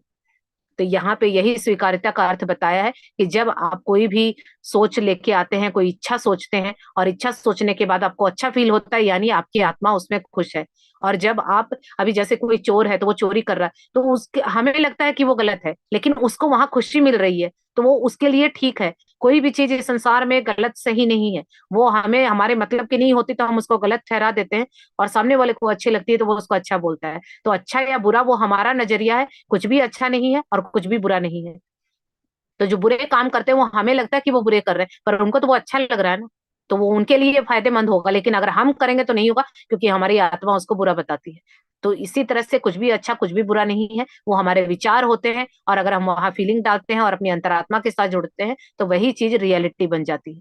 और जब फीलिंग डलती है तो आपके विचार उसी दिशा में बहने लगते हैं, यानी आपके विचारों में अपनी कोई जान नहीं होती, लेकिन फीलिंग डालने पर वो जीवित हो जाते हैं, और फिर वो उसी तरह से वहां पे काम होने लगते हैं। और धीरे धीरे आप देखते हैं कि एक छोटा सा विचार कब रियलिटी बन के आगे आ गया आपको पता भी नहीं चला, लेकिन आपने वहां फीलिंग डाली थी, तो इसीलिए वो जीवित हो गया। तो इसी तरह से चाहे आपकी इच्छा हो, चाहे बिना मतलब की चीजें हो, चाहे अनचाही चीजें हो, चाहे मनचाही चीजें हो, अगर आप विचार करते हैं और वहां फीलिंग डाल देते हैं तो वही चीज रियलिटी बन जाएगी। चलिए आगे पढ़ते हैं।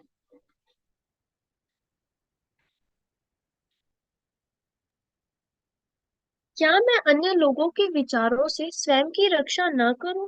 जेरी, मेरे लिए प्रारंभ से ही यह प्रश्न बहुत जटिल रहा है कि हम उन लोगों से अपनी रक्षा कैसे करें जिनकी सोच हमसे बिल्कुल अलग हो। यह भी कह सकते हैं कि वे हमसे इतने अलग होते हैं कि संभवतः वे किसी तरह हमारा स्थान ले लेंगे। अब्राहम अच्छा है, इसलिए हम कहते हैं कि आपको स्वीकार्यता की कला सीखने के पूर्व पहले आकर्षण के नियम और फिर स्वदेशी सृजन के विज्ञान को समझना चाहिए। निश्चित ही जब आप यह नहीं समझेंगे कि आपको सब कुछ कैसे प्राप्त होता है, तो आप उसका डर रहेगा। आप जब तक यह नहीं समझेंगे कि अन्य लोग आपसे तब तक नहीं जुड़ सकते जब तक आप उन्हें अपने विचारों द्वारा आमंत्रित नहीं करते, तब तक यकीनन आपको अन्य लोगों के कार्यों की चिंता होगी ही। एक बार जब आप यह समझ जाएंगे कि अपने अनुभव में शामिल होने के लिए आप अपने विचारों, भावनापूर्ण विचारों एवं महान आकांक्षाओं द्वारा आमंत्रित करते हुए यह कोमल रचनात्मक संतुलन स्थापित नहीं कर लेते, आप उसे प्राप्त नहीं कर सकते। जब आप इन शक्तिशाली सार्वभौम नियमों को समझ जाएंगे, तो आपको इन दीवारों, अवरोधकों, सेनाओं, युद्ध व जेलों की कोई आवश्यकता अनुभव नहीं होगी, क्योंकि आप समझ जाएंगे कि आप अपने लिए जैसी दुनिया बनाना चाहते हैं, उसे बनाने के लिए स्वतंत्र हैं। इसी तरह अन्य लोग भी अपनी दुनिया को जैसा बनाना चाहते हैं, बना सकते हैं। उनके चयन से आपको भयभीत होने की कोई आवश्यकता नहीं है। आप इस संपूर्ण ज्ञान के बिना अपनी पूर्ण स्वतंत्रता का आनंद नहीं ले सकते।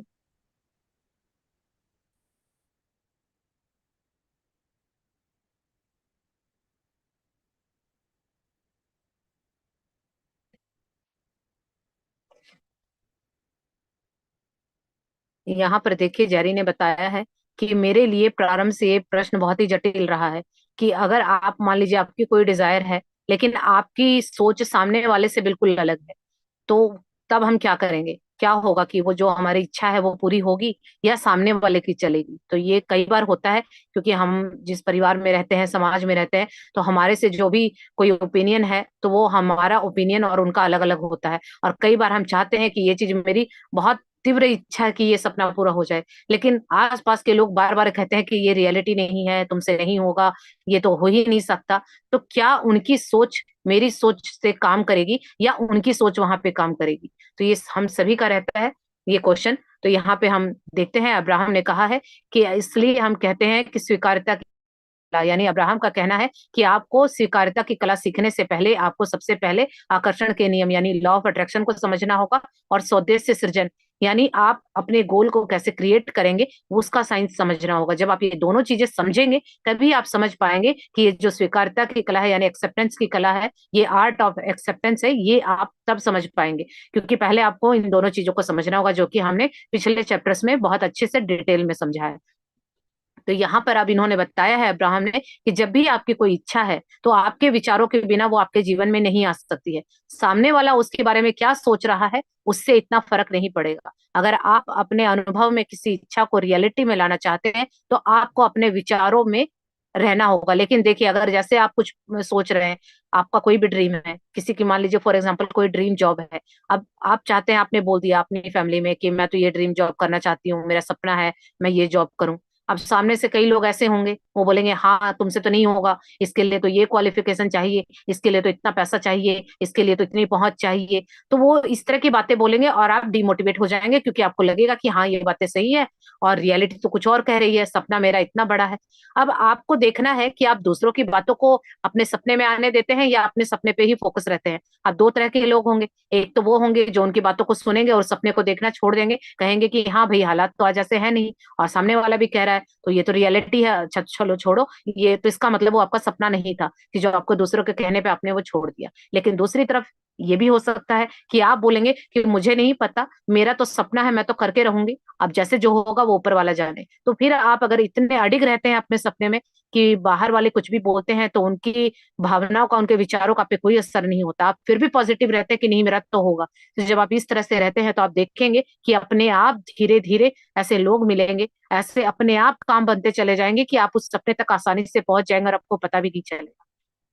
तो चीजें इसी तरह से काम करती हैं लाइफ में, और ये आप लोगों के साथ पहले भी जीवन में हुआ होगा, ये कोई नई चीज नहीं है। क्योंकि लॉ ऑफ अट्रैक्शन चाहे आप जाने या ना जाने, ये तो काम कर रहा था। क्योंकि जब भी हम कोई काम करते हैं उसका फल मिलता है, यही है लॉ ऑफ अट्रैक्शन। कि आपने पहले सोचा कि मैं अगर हम सिंपल सा ये भी लें कि क्या किचन में एक सब्जी बनानी है, तो ये पहले विचार में आता है कि क्या बनाना है, फिर हम जाके उसको कर्म में लाते हैं और कर्म बनने के बाद फल यानी वो सब्जी बन जाती है। तो चाहे कुछ भी क्रिएट करें, सबसे पहले विचार आता है, उसके बाद हमारी क्रिएशन आती है और फिर फल आता है। तो जैसा कि गीता में भी लिखा हुआ है कि कर्म के साथ फल बंधा हुआ है। आप चाहे न चाहे फल तो मिलेगा ही। आप कुछ सोच रहे हैं उसका फल तो मिलना है, आप कुछ नहीं भी कर रहे तो भी कुछ कर रहे हैं। हमें लगता है कई बार कि हाथ से काम करना ही कर्म है, नहीं, सोच से भी कर्म है। वाणी विचार व्यवहार तीन जगह से कर्म होते हैं। विचारों में आप कुछ सोच रहे हैं तो भी आप कर्म कर रहे हैं, क्योंकि विचारों से आप कुछ नया क्रिएट कर रहे हैं। अगर किसी को कुछ बोल रहे हैं तो भी क्रिएट कर रहे हैं। अभी कई लोग कुछ मुंह से अब्यूज बोल देते हैं तो वो भी उनका कर्म जुड़ गया। अब आपने एक कुछ ऐसा बोला या एक शब्द एक वाक्य ऐसा बोला कि सामने वाले की बात में वो दिल में चुभ गई, तो आपको नहीं पता है वहां भी कर्म जुड़ गया। आपको तो लगेगा मैंने तो ऐसे ही बोल दिया, तो नहीं, अगर सामने वाले को हर्ट होता है तो वो आपने एक कर्म जोड़ दिया। विचारों से अगर किसी के बारे में कुछ बुरा बोला या सोचा तो भी कर्म जुड़ गया, और अगर हाथ से करते हैं कोई कर्म तो वो तो कर्म है ही। तो हमें लगता है कि कई बार हम कुछ नहीं कर रहे होते, हम कभी भी खाली नहीं होते, कुछ नहीं कर रहे होते तो विचार तो जरूर ही कर रहे होते हैं, तो उस टाइम भी हम कर्म बना रहे होते हैं और उन कर्मों का फल मिलता है। तो इसीलिए जो कार्मिक अकाउंट है, इसीलिए कहा जाता है कि जो लोग बहुत पहुंचे हुए होते हैं वो हमेशा तीनों चीजों पे कंट्रोल रखते हैं, अपने शब्दों पे, अपनी वाणी पे, अपने विचार पे, क्योंकि उन्हें पता है कि तीनों से ही कर्म हो रहा है और जो हम यहाँ से देंगे वही लौट के आएगा। तो यहाँ पे यही अब्राहम ने भी बताया है कि आप चाहे माने ना माने, ये चीजें आपके साथ पहले भी जीवन में काम कर रही थी, अभी भी कर रही हैं और आगे भी करेंगी। तो जब आप इन सारी चीजों को समझ जाते हैं, प्रकृति के नियमों को समझ जाते हैं, तो जितने भी दीवारें या जितने भी अवरोध हैं, जितनी भी ये चीजें हैं, इन चीजों की जैसे जेल बनाई हुई है, सेना है, युद्ध लड़ने के लिए जो इतने सारे औजार हैं, इनकी कोई जरूरत ही नहीं पड़ेगी अगर हम ये समझ जाए कि दुनिया में जो हम जो चाहते हैं उसको वो मिलेगा। यानी हम सभी स्वतंत्र हैं। पता नहीं हम यहाँ आके इतने क्यों बंध जाते हैं, क्योंकि हम अकेले आए थे और अकेले जाना है। बताइए कितनी स्वतंत्रता है। और जो ये रिश्ते नाते हमने बनाए थे, ये इसलिए बनाए थे कि हम एक दूसरे को आगे बढ़ने में हेल्प करें। यानी किसी का जो सब हर सोल अपनी जर्नी जीने के लिए आई है, एक यात्रा करने आई है, कुछ सीखने आई है, और एक पर्पस है, उस पर्पस को हम यहाँ पूरा करने आए हैं। तो ये रिश्ते नाते इसलिए बनाए गए थे कि हम एक दूसरे की मदद करेंगे, कि शायद कोई क्वालिटी मेरे अंदर है तो सामने वाले के सोल पर्पस में हम हेल्प करेंगे ताकि वो अपने सोल पर्पस को कंप्लीट कर ले। लेकिन अब होने क्या लगा उसको तो हम भूल गए हैं कि हम यहाँ करने क्या आए थे। अब एक दूसरे की टांग खींचने में लगे हैं कि कैसे किसी को नीचा दिखाएं, कैसे किसी को हर्ट करें, और वहां से हमें खुशी मिलती है। तो अब ये चीज हो रही है। तभी क्या हो रहा है कि हर जगह नेगेटिविटी फैली हुई है। तो इस तरह से नहीं करना है, क्योंकि सामने वाला कुछ भी कर रहा है वो आपके हाथ में नहीं है। आपका कंट्रोल क्या है? आज जो क्लास में आए थे शायद उनको पता भी होगा कि दो चीजें होती हैं, एक हमारे कंट्रोल में होती है और एक हमारे कंट्रोल में नहीं होती है। तो जो कंट्रोल में है ही नहीं, वहां क्यों एनर्जी लगाए? आपके कंट्रोल में आपकी लाइफ है तो आप वहां एनर्जी लगाइए। सामने वाला क्या बोल रहा है, क्यों बोल रहा है, वहां छोड़ दीजिए, क्योंकि वो बोल रहा है, वो उसका कर्म है, वो सर्कल चलाएगा, वो उसके पास घूम के आएंगे, आप वहां इन्वॉल्व नहीं होंगे। लेकिन अगर आप उसके साथ जुड़ जाते हैं तो फिर आप भी उसी कर्म में उसके साथ इन्वॉल्व हो जाते हैं। तो ये बहुत बारीक बारीक चीजें होती हैं, बहुत अवेयर रहना पड़ता है इन चीजों से बचने के लिए। तो यहाँ पे अब्राहम भी यही कहते हैं कि आप स्वतंत्र हैं, आप जैसी दुनिया बनाना चाहते हैं आप बना सकते हैं। यहाँ पे कोई रोक टोक नहीं है। आपकी जितनी बुद्धि, जिसकी जितनी बुद्धि होती है उस तरह से वो सोचता है और उस तरह से उन चीजों को यूज करता है। तो अपने बुद्धि, अपने सामर्थ्य के इंसान सभी अपने हिसाब से काम करते हैं। अब मेरी बुद्धि से आप नहीं चल सकते, आपकी बुद्धि मेरे काम नहीं आ सकती। हाँ ये जरूर है कि हम कुछ सीख के, कुछ पढ़ के, तब हम अपनी बुद्धि को शार्प कर सकते हैं, बढ़ा सकते हैं, लेकिन एक दूसरे की बुद्धि का यूज नहीं कर सकते। तो ये इसलिए हम पूर्ण रूप से स्वतंत्र हैं। ठीक है, तो चलिए हम यहीं पे कंप्लीट करते हैं, फिर बाकी का हम कल से यहीं से नेक्स्ट करेंगे। ठीक है, तो आप लोगों का बहुत बहुत थैंक यू यहाँ तक बने रहने के लिए और इतने पेशेंस के साथ मुझे सुनने के लिए। आपका बहुत बहुत धन्यवाद। तो चलिए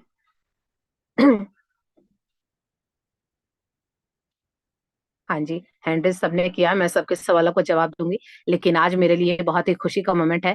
तो आप मेरे लिए एक परिवार की तरह हैं। तो मैं चाहती हूँ कि अपनी खुशियों के साथ आप लोगों के साथ सेलिब्रेट करूं। मुझे बहुत अच्छा लगता है। और मेरा एक सपना था कि मैंने कभी सोचा था कि मैं अपना कोई कोर्स बनाऊंगी, और आज वो मेरा सपना पूरा हो गया। मैं आप लोगों के साथ वो शेयर भी करूंगी। मैंने एक विजन बोर्ड बनाया था।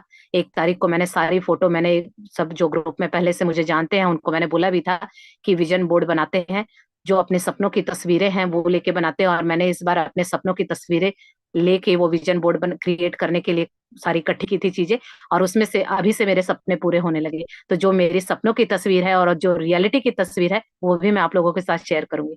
तो चलिए, अभी पहले मैं आप लोगों के साथ अपनी खुशियों को सेलिब्रेट करना चाहती हूँ।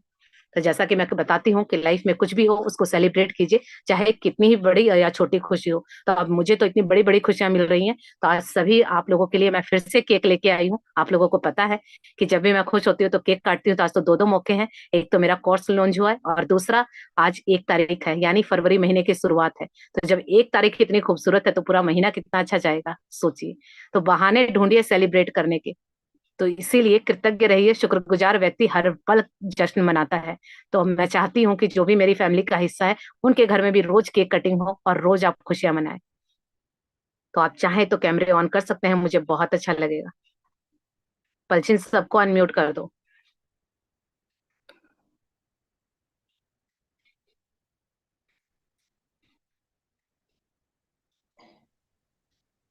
आप लोग कैमरे ऑन कर लीजिए, काफी लोगों के कैमरे बंद हैं। Congratulation ma'am, congratulation. Thank you so much. ये सब आप ही लोगों की वजह से है, ये सब आप ही लोगों की वजह से है। जब से आप लोग मेरी जिंदगी में आए हैं, मेरी जिंदगी सच में जन्नत बन गई। मैम हमारी भी जल्दी से बननी चाहिए मैम। Thank you. बिल्कुल आप लोगों की भी बनेगी। आप लोग भी केक कटिंग कीजिए, अब तक किसी ने किया है? कुछ भी मिल रहा है खुश होने के लिए, तो खुश होने का एक भी मौका मत छोड़िए। जरूर तो ये कटेगा हमारा भी बिल्कुल कांग्रेचुलेशन मैम। आप लोगों को बहुत बहुत थैंक यू। इसी तरह से मेरी लाइफ में भी यूं ही केक कटवाते रहिए, और मैं चाहती हूँ कि आप लोगों के भी इसी तरह से केक कटिंग होते रहे।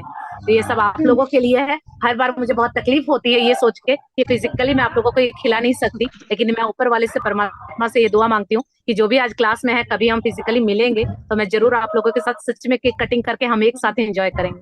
मेरा बहुत मन होता है कि सभी साथ होते तो कितना अच्छा होता, लेकिन फिर भी ये जूम का माध्यम है जो हम इस तरह से अपनी खुशियों को सेलिब्रेट कर पा रहे हैं, तो मुझे बहुत अच्छा लगता है। तो देखिए किस तरह से कायनात ने क्या क्या बनाया है और हमें किस तरह से मिलवाया है। तो मेरी खुशियों का कारण बनने के लिए आप लोगों का तहे दिल से धन्यवाद। आप लोगों का बहुत बहुत थैंक यू। जैसे आप मेरे सपनों को पूरा करवा रहे हैं, मैं ऊपर वाले से प्रार्थना करती हूँ कि आप लोगों के सपने भी इसी तरह से पूरे हो जाए। तो आप लोगों का बहुत बहुत थैंक यू सो मच। दीदी मैं मंगल मैत्री करवाना चाहती हूँ सबके लिए। हाँ जी, बिल्कुल करवाइए। मेरा मंगल, मेरा मंगल, मेरा मंगल होए रे, तेरा मंगल, तेरा मंगल, तेरा मंगल होए, सबका मंगल, सबका मंगल, सबका मंगल होय रे, जन जन मंगल, जन जन मंगल, जन जन मंगल होय रे, सबका मंगल, सबका मंगल, सबका भला हो, सबका। Thank you, thank you, thank you दीदी मुझे चांस देने के लिए। पता है आपने, जयश्री जी, आपने क्या, आपने वीडियो ऑन नहीं किया ना अपनी? ठीक है मैम। पता नहीं, थैंक यू मुझे तो किसी का फेस नहीं दिखाई दे रहा। ये भी आज मेरी मैनिफेस्टेशन है। पता नहीं, आज सुबह से मंगल मैत्री सुनने का मेरा मन कर रहा था, लेकिन मैं अपने कामों में उलझी हुई थी, और सुबह से मैं सोच रही हूँ कि आज पता नहीं क्यों मेरे मन में आ रहा है। तो देखिए आज ये भी इच्छा पूरी हो गई, आपने ही थैंक यू, कर दिया। Thank you so much. देखिए कैसे थैंक कैसे यू। मैनिफेस्टेशन होते हैं। आज सुबह से मैं सोच रही हूँ, मेरे हाथ में फोन है, लेकिन मैं और चीजों में उलझी हुई हूँ, कभी ये कर लूं वो कर लूं, लेकिन मैं सुन नहीं पाई। तो देखिए अभी ये भी मेरी विश पूरी कर दी यूनिवर्स ने। थैंक आपका यू, बहुत थैंक बहुत यू। थैंक यू, बहुत बहुत थैंक यू। मुझे चांस देने के लिए थैंक यू, आप बोलने के लिए thank you, thank you, thank you. बिल्कुल जी, ये आप ही लोगों का मंच है, आप ही है तो मैं हूँ। बिल्कुल जिसके जो मन में आता है बोलिए, एक दूसरे को कमियां हैं तो बताइए, हम उनको समझेंगे, दूर करेंगे, और कोई अच्छाइयां है तो बताइए, ताकि हमें कॉन्फिडेंस आए तो हम उन अच्छाइयों को बढ़ाएं। तो यहाँ पे कोई किसी को जज नहीं करता है। मैं यही कहूंगी कि उस जजमेंट को छोड़ के आए, क्योंकि हम सब एक जैसे हैं। तो जब हम एक दूसरे का साथ देंगे तो फिर वो जो ऊंचाइयां हैं बहुत आसानी से मिल जाएंगी। तो आप लोगों का बहुत बहुत धन्यवाद। Ma'am first of all Jayashree aunty ji को थैंक यू बोलना चाहती हूँ। मैंने फर्स्ट टाइम सुनी मतलब ये ग्रीटिंग, और हाँ, आपको hardly congratulation and love you.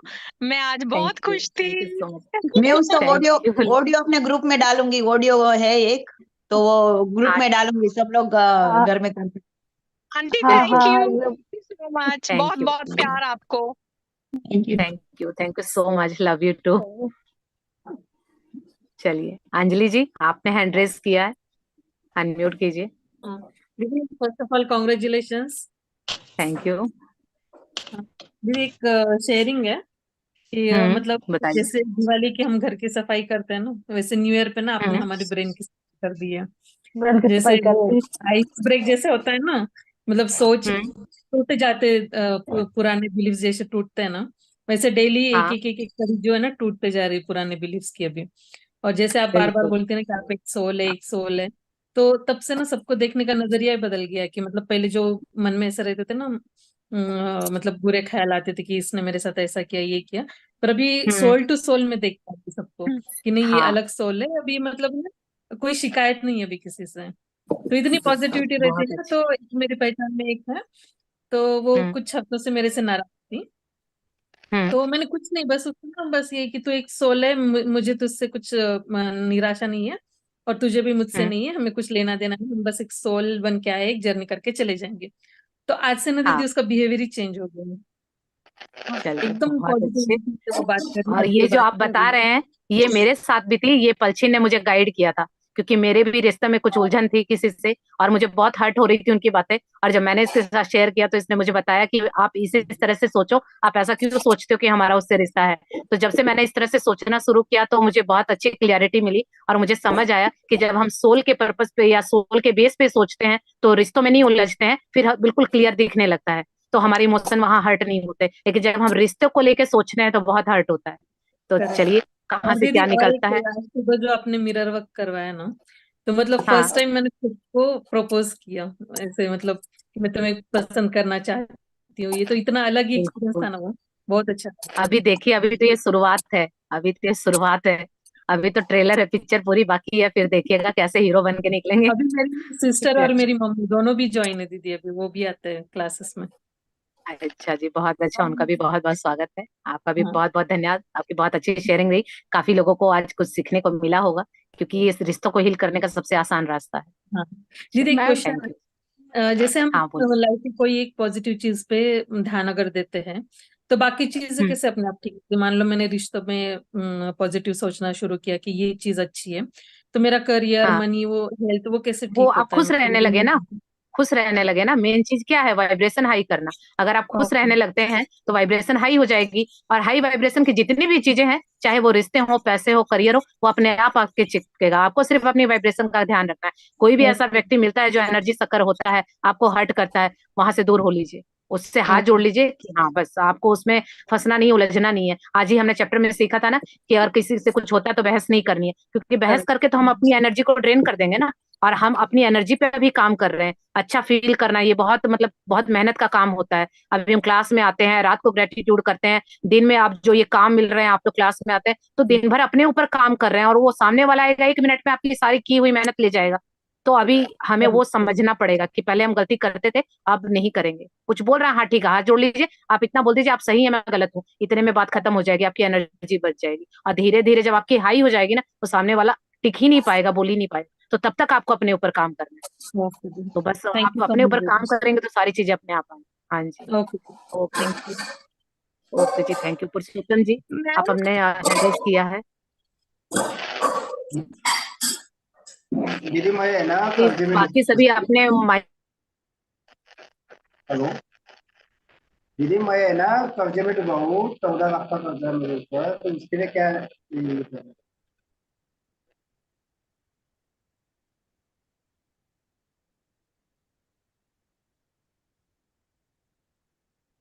या तो आप चैट में लिख के डाल दीजिए, वॉइस नहीं आ रही है मुझे। इसलिए अभी मैं है मैम ना मैं बोलूं? 14 लाख का कर्जा है, आप 14 लाख का करीब कर्जा है, कर्जे में डूबा हूँ, तो उसके लिए क्या करना चाहिए? एक तो ये अपने आप कब आज पहली बार क्लास में आए हो? हाँ हाँ, 2-3 दिन आप हो गए। पहले तो 3 दिन दो हो तीन गए, तो दिन मैं रोज ये बात बोलती हूँ कि अपने शब्दों पे ध्यान दीजिए। अभी आप क्या बोल रहे हैं, इतने सारे लोगों की एनर्जी जुड़ेगी तो जो आपकी ये समस्या है ना, इतनी बढ़ जाएगी कि कभी बाहर नहीं निकल पाएंगे। हाँ तो इसीलिए अभी जो चल रहा है, उस वहां से ध्यान हटाइए। जो अभी फिलहाल आपके पास है, अगर आपके पास अभी 3 टाइम का खाना है, उसके लिए थैंक यू कीजिए। जितने भी पैसे आपके पास फिलहाल आपके हाथ में है, उनके लिए थैंक यू कीजिए, क्योंकि कहीं ना कहीं आपने पैसों को लेके बहुत कंप्लेन की है, तब ऐसी चीजें होती हैं। तो पहले जो है उसके लिए जब तक शुक्रगुजार नहीं होंगे, आने का कुछ रास्ता नहीं है। चीजों को मल्टीप्लाई करने का रास्ता ही यही है, ग्रेटिट्यूड। तो आप ग्रेटिट्यूड कीजिए, तो ये चीजें अपने आप ठीक हो जाएंगी फिर। ओके जी। हर्षला जी, हाँ, आप अनम्यूट कीजिए अपने आप को। Yes ma'am. मैम आपने वो बोला कि कोई भी चीज छोटी या बड़ी नहीं होती है।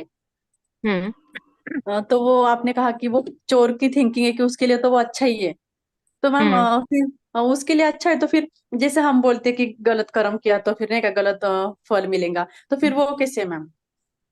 तो सामने वाले ने गलत किया तो उसको गलत मिलेगा ना, हम तो वहां इन्वॉल्व नहीं हुए। लेकिन अगर हम उसको गलत साबित करने जाएंगे तो हम भी उससे अटैच हो जाएंगे, तो उसका जो मिलेगा उसके चक्कर में हम भी फंस जाएंगे। अभी सामने वाले ने चोरी की तो उसकी गलती है, उसने की, वो अपना फल भोगेगा। तो उसमें हम कुछ नहीं कर सकते। तभी तो कहा जाता है कि अपने अपने जीवन की जिम्मेदारी लीजिए, दूसरों से अटैच मत होइए। दूसरों से अटैच होके तो हम अपने कर्मों को बांध लेते हैं और इतना उलझ जाते हैं और सोचते हैं कि ये क्या किया। तो इसीलिए कहा जाता है कि दूसरों का नहीं देखना, आप अपना देखिए। तो क्योंकि जो जिसका उसका सामने फल वाला उसको कर रहा है, भरेगा। भगवान ने बुद्धि तो उसे भी दी है ना, लेकिन वो अपने हिसाब से उसको जो सही लग रहा है वो कर रहा है। तो हम दूसरे वाले को चेंज नहीं कर सकते, हम अपने ऊपर काम कर सकते हैं। तो इसीलिए जो सामने वाला कर रहा है वहां तो हमें फोकस भी नहीं करना। अगर आप उसके बारे में बातें करेंगे तो वो भी फंस जाएंगे, आप कहीं ना कहीं उसके कर्मों से आप भी बंध जाएंगे। तो वो जो कर रहा है उसका है, आप अपने ऊपर। इसीलिए कहा जाता है कि हम अपने पे काम कर सकते हैं, दूसरों की सोच को नहीं बदल सकते। तो सामने वाला अगर मान लीजिए, तभी तो कहा जाता है ना, अभी सामने मान लीजिए आपके, अब वो तो चोर है, कह नहीं सकते, घर में परिवार में ऐसे लोग हैं। अभी मान लीजिए आप क्लास ही लेते हैं, कहीं ना कहीं ऐसे लोग होते हैं जो बोलेंगे ये क्या कर रही हो, तुम तो पागल हो, ये हो। लेकिन क्या करे, अगर आप उनको वहां कुछ बोलेंगे, अगर आपने उस बात को दोबारा बोला या किसी के साथ शेयर किया कि मेरे हस्बैंड ने ऐसा बोला, सास ने बोला या और किसी ने कुछ बोला, तो आप जितना उसको बोल रहे हैं वहां, उसका मतलब आपका फोकस वही है और आप उसको बढ़ा देंगे। तो अभी आपको ऐसे सोचना है कि मेरे लिए क्या सही है, मैं कर रही हूँ। सामने वाला बोल रहा है वो उसका ओपिनियन है, तो मुझे उसके ओपिनियन से कोई लेना देना नहीं है, क्योंकि मेरी जिंदगी मुझे पता है ना कहाँ लेके जानी है। तो कुछ दिन अपने ऊपर काम करते रहिए और थोड़े दिन के लिए बहरे बन जाइए, यही इलाज है और कोई इलाज नहीं है। Yes ma'am, yes ma'am, thank you so much Nisha ma'am. Okay जी, थैंक यू। हाँ जी, रूपाली जी अनम्यूट कीजिए। आपको सबसे पहले तो कॉन्ग्रेचुलेशन। आपकी वॉइस नहीं आ रही है।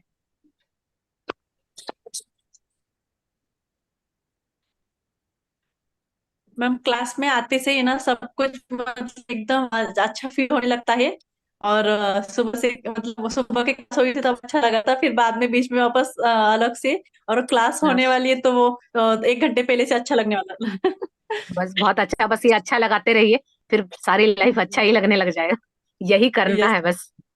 Yes ma'am. चलिए, बहुत अच्छा, थैंक यू सो मच। हाँ जी, देवेंद्र जी अपने आप को अनम्यूट कीजिए। पुरुषोत्तम जी आप अपने माइक को म्यूट कीजिए। हाँ जी, देवेंद्र जी अनम्यूट कीजिए अपने आप को।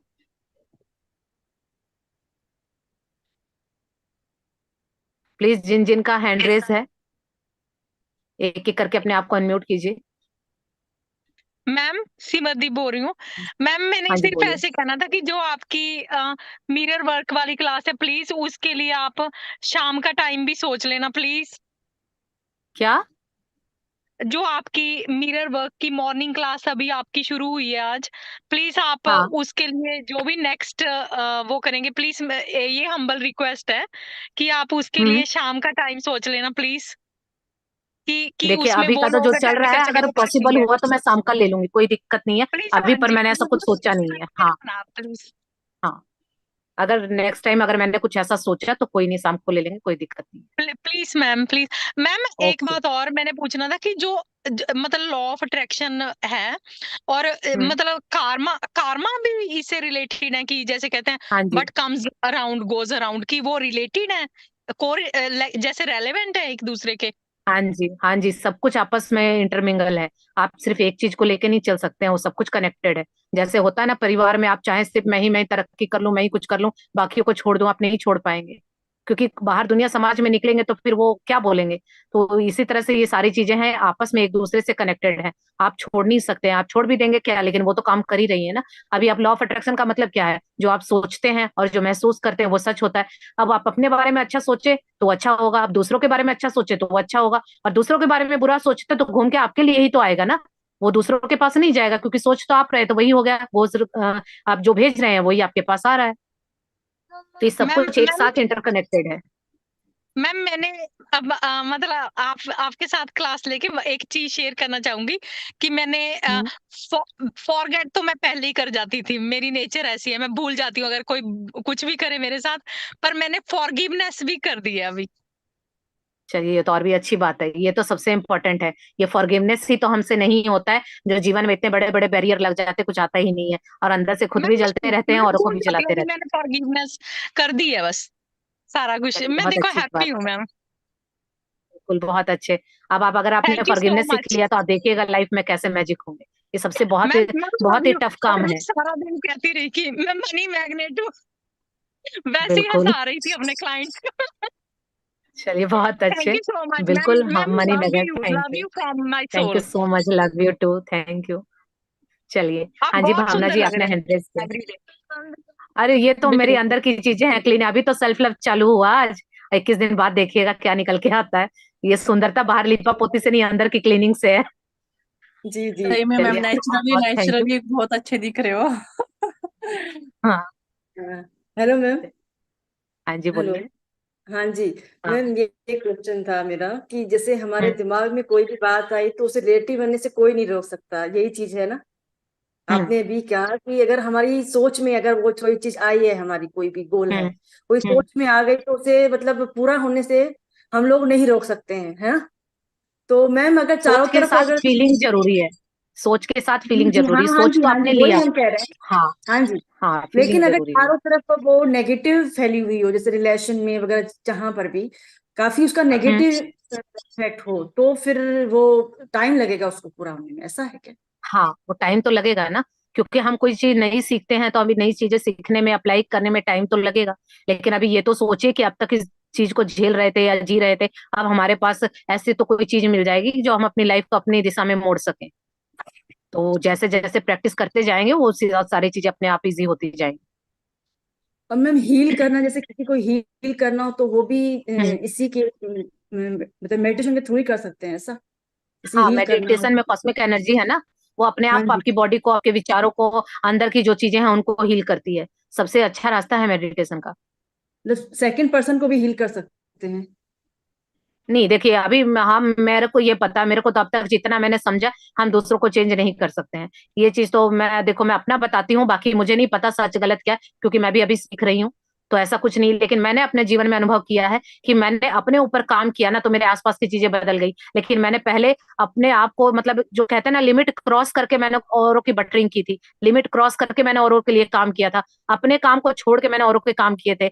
मतलब बस की नहीं होती थी, तकलीफ होती थी, तबीयत ठीक नहीं थी, फिर भी मैं किसी को मना नहीं करती थी, लेकिन रिजल्ट कुछ नहीं आया। मतलब लास्ट में वो रोते रोते किया तो आंसू ही हाथ लगते थे, सामने वाला काम भी करवा जाता था, चार बातें भी सुना देता था, और मेरे को डबल रोना आता था कि एक तो दुख पाक के, दुखी होके काम किया, बस की नहीं थी, हिम्मत नहीं थी, फिर भी किया, लेकिन बदले में क्या मिला। लेकिन जब से मैंने उन चीजों को छोड़ा है कि मुझे अब किसी से कुछ नहीं चाहिए, न मैं किसी से कोई उम्मीद करूंगी, मुझे सिर्फ मेरे पे भरोसा है। अब मैं जैसे जैसे अपनी सोल से कनेक्ट हो रही हूँ तो बाकी चीजें अब मैं देख रही हूँ कि मैं जिस किसी को पानी का गिलास भी देती हूँ ना, सामने वाला मुझे इस तरह से दिखाता है जैसे मैंने पता नहीं कितना बड़ा काम कर दिया। और पहले मैं अगर किसी को पैर में तेल भी लगा देती थी तो भी मुझे वो अप्रिशिएशन नहीं मिलता था। तो मुझे तो यही समझ आया कि अपने ऊपर काम कीजिए, अपनी आत्मा से जुड़िए, बाहर से सेकंड पर्सन थर्ड पर्सन सब हील हो जाएंगे, सब अपने आप आपकी तरफ आकर्षित हो जाएंगे। लेकिन जब तक फोकस बाहर है तो आपका फोकस वहां एनर्जी जा रही है।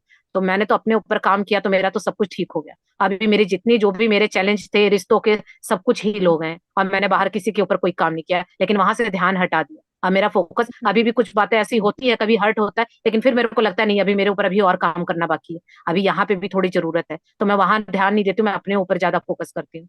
तो मेरा तो यहीं से रिजल्ट आया।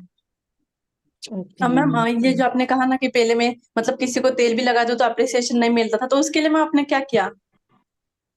उसके लिए मैं बता तो रही हूँ, मैंने अपने ऊपर काम किया, मैंने सेल्फ लव किया, ग्रेटिट्यूड किया, मैंने नए नए कोर्सेज लिए। यानी हमें क्या होता है ना कि लाइफ में अभी कुछ भी लेफ्ट राइट चल रहा है, हम खाली बैठे हैं तो हमारा बार बार ध्यान उन्हीं चीजों पे जाता है कि उसने ऐसा बोला, उसने ऐसा किया, मैंने तो इतना काम किया। अब जब से मैंने अपने आप को इन चीजों में उलझा दिया है ना, कि जैसे मैंने कोर्स ले लिया, अब मैंने वो पे करके कोर्स लिया है, अगर फॉर एग्जाम्पल मैंने 10,000 का कोर्स ले लिया, अब चाहे मेरे कितना भी घर में कुछ भी होता रहे, चाहे मैं कितनी भी नेगेटिव हूँ, कितना भी रहूं, मुझे वो कोर्स जाके अटेंड करना होगा, क्योंकि मेरा दिमाग बोलेगा कि पैसे दिए हैं। और उस कोर्स में जाऊंगी तो मैं रोते हुए तो नहीं जाऊंगी, अपने विचारों को कुछ तो ठीक करूंगी। अभी आप लोग कैमरा ओपन किए हैं तो जिसका भी कुछ लेफ्ट राइट होगा उसको थोड़ा सा लगता होगा ना कि पता नहीं आज मेरा मन ऐसा है, कोई क्या सोचेगा। तो हमें खुद को उस टाइम थोड़ा ठीक करके वहां पे प्रेजेंट होना पड़ता है, और वहां जाते हैं तो जैसे आप लोगों की एनर्जी शिफ्ट हो जाती है तो मेरी भी वहां शिफ्ट हो जाती थी। और फिर जो होमवर्क मिलता था मैं अपने आप को उसमें ढाल देती थी, उसके पीछे लग जाती थी, फिर कभी किताबें पढ़ती थी, कुछ सीखती थी। तो मैंने अपने आप को इतना उलझा के रखा है 1.5-2 साल से, तो अब मुझे समझ आ रहा है कि इस मेहनत का रिजल्ट अभी मिल रहा है मुझे।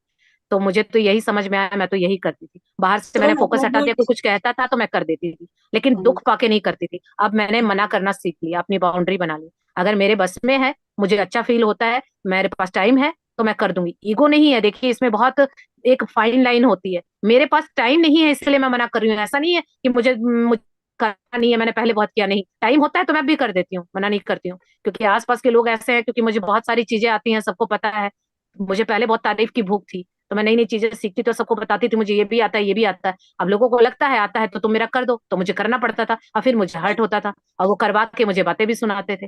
तो अब सबको पहले ही पता कि इतना अपने आप को मैंने बिजी कर लिया, सबको पता कोई आता ही नहीं है, किसके पास टाइम नहीं है। और कोई आता है, टाइम होता है तो मैं कर भी देती हूँ, नहीं होता है तो मैं मना कर देती हूँ। पर वो जो पहले वाली थी ना कि अपने आप को दुखी करके या हर्ट करके सामने वाले को तो कुछ करना ही है, वो मैंने छोड़ दिया है। अभी मेरी प्रायोरिटी मेरे लिए है, मेरे को अपने आप को खुश रखना, मेरा हर्ट नहीं होना चाहिए। तो इसीलिए मेरा तो मैंने तो इसी तरह से किया, आप लोग करके देखिए, मे भी आप के लिए भी ये चीजें काम करें। Thank you. Yes ma'am, thank you so much. Ma'am. Thank you so much. हाँ जी, हाँ अभी जी, आप लोग प्लीज जल्दी जल्दी पूछे, क्योंकि मेरे फोन की बैटरी सिर्फ 5% है, बीच में चली जाए तो समझ जाइएगा कि फोन बोल गया है। हाँ आपको बहुत बहुत धन्यवाद। चलिए जी, आपका बहुत बहुत थैंक यू। हाँ जी, अजीत जी अनम्यूट कीजिए अपने आप को, जिनके भी हो गए प्लीज अपने हैंड को डाउन कर लीजिए।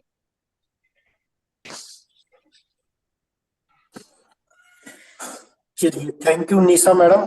सबसे पहले तो शुक्रिया आपका। मैंने यूट्यूब पे वीडियो देखा था। क्या है, मैं क्या है किस्मत एक्सपर्ट हूँ, मतलब किस्मत बिजनेस वाला। तो मैं माइंडसेट को बहुत मानता हूँ। तो उस दिन मैंने सोचा था लॉ ऑफ अट्रैक्शन का वीडियो देखना, तो आपका वीडियो देखा सडन, और आज की क्लास मुझे ज्वाइन करनी है। क्या है, अभी पे कर दूं? अभी एक काम करो, आप मेरे को पर्सनल मैसेज करो, अभी ग्रुप का तो मैंने बंद कर रखा है, तो इसीलिए आप मेरे को पर्सनल मैसेज कर सकते हैं, जो भी आपकी क्वेरी है आप डाल दीजिए, मैं वहां रिप्लाई कर। ओके चलिए ठीक, थैंक यू मैडम। ओके जी, थैंक यू। हाँ जी, हाँ जी, ये आप अपने आप को अनम्यूट कीजिए, आईफोन के नाम से आपका नाम नहीं आ रहा। हेलो हाँ जी, दीदी, congratulations. Thank you so much. दीदी, मैंने सुबह की क्लास किया, मुझे बहुत अच्छा लगा। मुझे बहुत रोना आया एक्चुअली, ऑनेस्टली। और मेरे हस्बैंड बीच बीच में आकर देख रहे थे, और फिर उन्होंने पूछा, मतलब मेरे से ज्यादा एक्साइटमेंट उनको थी, सारा कुछ पूछा, मैंने उनको बताया ऐसे ग्रेटिट्यूड करना है, ऐसे करना है। तो बोल रहे हैं नेक्स्ट मंथ जब होगी क्लास तो दीदी से मेरे को करनी है। चलिए बहुत अच्छा है, कुछ भी आ रहा है, रोना आ रहा है, हंसना आ रहा है, पर अपने आप को रोकिएगा मत, ये प्रैक्टिस करते रहना है, क्योंकि यही चीजें कई लोगों को रोकेंगी। क्योंकि अब तक सोचिए ना कि अगर आपकी आज जो भी एज है, अब आपके अंदर वो आत्मा तो पहले से थी ना, लेकिन हमने कितना हर्ट किया है। अभी जैसे मैं अपना बताती हूँ, जब शुरू शुरू में मैंने किया था और आज भी मैं करती हूँ प्रैक्टिस, तो आज भी मैंने सुबह मिरर प्रैक्टिस की तो मेरी आंखों में आंसू आ गए थे, जिसमें मैं तो रोज करती हूँ। तो इसीलिए ये चीजें होती हैं। अब उस देखिए, काम तो हमने किससे लिया, अपने अंदर वाले से। आज अगर कुछ करना होता है वो हमारे साथ होता है, चाहे मन हो नहीं हो, लेकिन वो हर पल हमारे साथ होता है। लेकिन सबसे ज्यादा पीछे हम उसी को रखते हैं। तो हम अपने आप को दूसरों के लिए कितना हर्ट करते हैं, और सोचिए वो अंदर वाला फिर भी हमारी हर परिस्थिति में हमारे साथ होता है, और हम उसी को इग्नोर कर देते हैं। अभी देखिए, जैसे जैसे आप इस आएंगी जर्नी में, आगे आगे प्रैक्टिस करेंगी, तो आपको पता चलेगा कि अभी तो क्या क्या हमने कर रखा है। अपने आप पे इतनी शर्म भी आती है कभी कभी, कि मतलब हम अपने आप के नहीं हुए, तभी तो हम किसी और के नहीं हो पा रहे हैं। तो इसीलिए पहले अपने आप का होना पड़ेगा, तभी हम दूसरों के हो पाएंगे। दीदी, मैं आपसे सिर्फ 30 किलोमीटर दूर हूँ, तो मैं हस्बैंड हम दोनों आपसे मिलने आएंगे। सूरज कुंड जहाँ है, मेला जहाँ लगता है, वही रहते हैं। तो एक्चुअली हस्बैंड दिल्ली में साउथ कोर्ट में डिस्ट्रिक्ट जज के सीनियर पीए हैं, तो दिल्ली में भी है, मतलब यहाँ रहते हैं। तो बोल रहे थे कि दीदी से मिलने हम पर्सनली चलेंगे, तो दीदी आप मिलेंगे ना हम लोग? बिल्कुल बिल्कुल जी, बिल्कुल। इतने प्यार के लिए आपका बहुत बहुत थैंक यू। थैंक यू दीदी। Thank you so much. हाँ जी, अभी भी किसी का कोई क्वेश्चन रहता है, मैम आप अपने कहाँ आप को रहती अनम्यूट हैं? कीजिए। मैं गुड़गांव में रहती हूँ। ओके ओके जी जी, दीदी जी, चलिए। हाँ जी, बोलिए रूपल जी। सबसे पहले तो आपको बहुत बहुत कॉन्ग्रेचुलेशंस कि आपका आज थैंक यू नया सो मच। कोर्स शुरू हुआ, और बहुत बस अच्छा ये आप लग ही रहा है। लोगों की वजह से है, वरना मैं पर तो कुछ भी नहीं हूँ। दीदी मैंने बहुत ट्राई किया कि मैं आपका ये कोर्स ज्वाइन करूं, पर कुछ कारण से मैं आपका ये कोर्स ज्वाइन नहीं कर पाई इस बार। कोई बात नहीं, रिग्रेट होने की जरूरत नहीं है। अगर नहीं हुआ है तो ऊपर वाले की यही मर्जी है, जो उसकी देखिए, उसकी रजा में राजी रहेंगे तो पता नहीं क्या क्या मिल जाएगा। रिग्रेट नहीं होना, खुश रहिए। क्लास में आ रहे हैं, यहीं से बहुत कुछ मिल जाएगा। ये हमें लगता है कि कोर्स लेंगे तो होगा, ये लेंगे तो कुछ नहीं, आप बस खुश रहिए। देखिए कोर्स पर भी मैं मिल जाएगा, सारी चीजें अपने आप हो जाएंगी। ग्रेटिट्यूड और एफर्मेशंस तो करती हूँ, अभी आज से शुरू किया है, मानी 3 दिन से शुरू किया एफर्मेशंस लिखना और करना। हाँ तो तो वही कंटिन्यू मुझे कीजिए। हाँ काफी हाँ अच्छा लग रहा है, और मुझे मेरी जो तकलीफ है शायद उसमें भी मुझे बहुत रिलीफ मिल रही है। हाँ, इसी को प्रैक्टिस कीजिए, बेस तो यही है ना, नींव तो यही है, तो इसको प्रैक्टिस कीजिए। देखिए आप धीरे धीरे आपको अपने आप पता चलने लगेगा। लेकिन देखिए पेशेंस रखिए, एक दिन में कुछ नहीं होगा पर एक दिन जरूर हो जाएगा। तो पेशेंस रखिए और ठीक विश्वास है। और कीजिए कि शायद कोई और हर रोज कुछ सुबह है। अभी आपको हाँ देखने की भी आदत हो गई है, तो एक ऐसे होता है कि शायद आपकी आवाज सुनकर ही हमारा दिन अच्छा निकल जाता है क्या शायद। करूं, मैंने वो बस वो टाइमिंग मैंने इसलिए रखा था क्योंकि वो सारा दिन प्रैक्टिकल करना होता है, तो फिर ये मैनेज नहीं हो पाया। पिछली बार जब मैंने किया तो दिन में किया था, दिन में भी काफी लोगों को टाइम का इशू था, इसलिए मैंने मॉर्निंग में रखा, और इस बार भी यही है। तो मैं क्या करूं, लेकिन कोई बात नहीं, आप 28 दिन तक अपने आप को पेशेंस के साथ रखिए। मे भी अभी 21 दिन की हमारी जर्नी है, तो उसके बाद फिर से मॉर्निंग की शुरू हो जाएंगी, कोई दिक्कत नहीं है। ठीक है। Okay okay ma'am. जी, थैंक यू। या thank thank you you so आप लोगों के मच। इतने प्यार के लिए, आप लोगों का बहुत बहुत थैंक यू सो मच। या हेलो दी, हाँ जी, आपको बहुत बहुत बधाई और धन्यवाद थैंक यू आपको। जी, बहुत मेरा एक बहुत क्वेश्चन था धन्यवाद, ये आप ही जो लोगों की खुशी है। दी, हाँ जो मिरर वर्क के लिए बताया, तो जैसे हम बाहर फील्ड में हैं, अगर जैसे मिरर नहीं है अपन के पास, तो मोबाइल कैमरे से कर सकते हैं क्या उसको? हाँ, सेल्फी मोड पे लेके कीजिए। मिरर होता है तो ज्यादा बेहतर है, लेकिन बाई चांस आपके पास चॉइस ही नहीं है तो आप क्या करोगे? तो बाहर भी अगर किसी की गाड़ी में देख सकते हैं अपने चेहरे को। जी जी, हाँ, थैंक तो जिस यू। तरह से भी अपने चेहरा दिखना चाहिए। जी ma'am, thank you ma'am. Thank you. Hello, हाँ निशा मैम, अश्विनी बस स्पीकर बोल रही हूँ। हेलो, मेरी आवाज आ रही है आपको? निशा दी, शायद उनका ना बैटरी, बोल रहे थे कि बैटरी लो हो गई है फोन की। ठीक है, मतलब वो कनेक्शन जा रहा है होगा नहीं?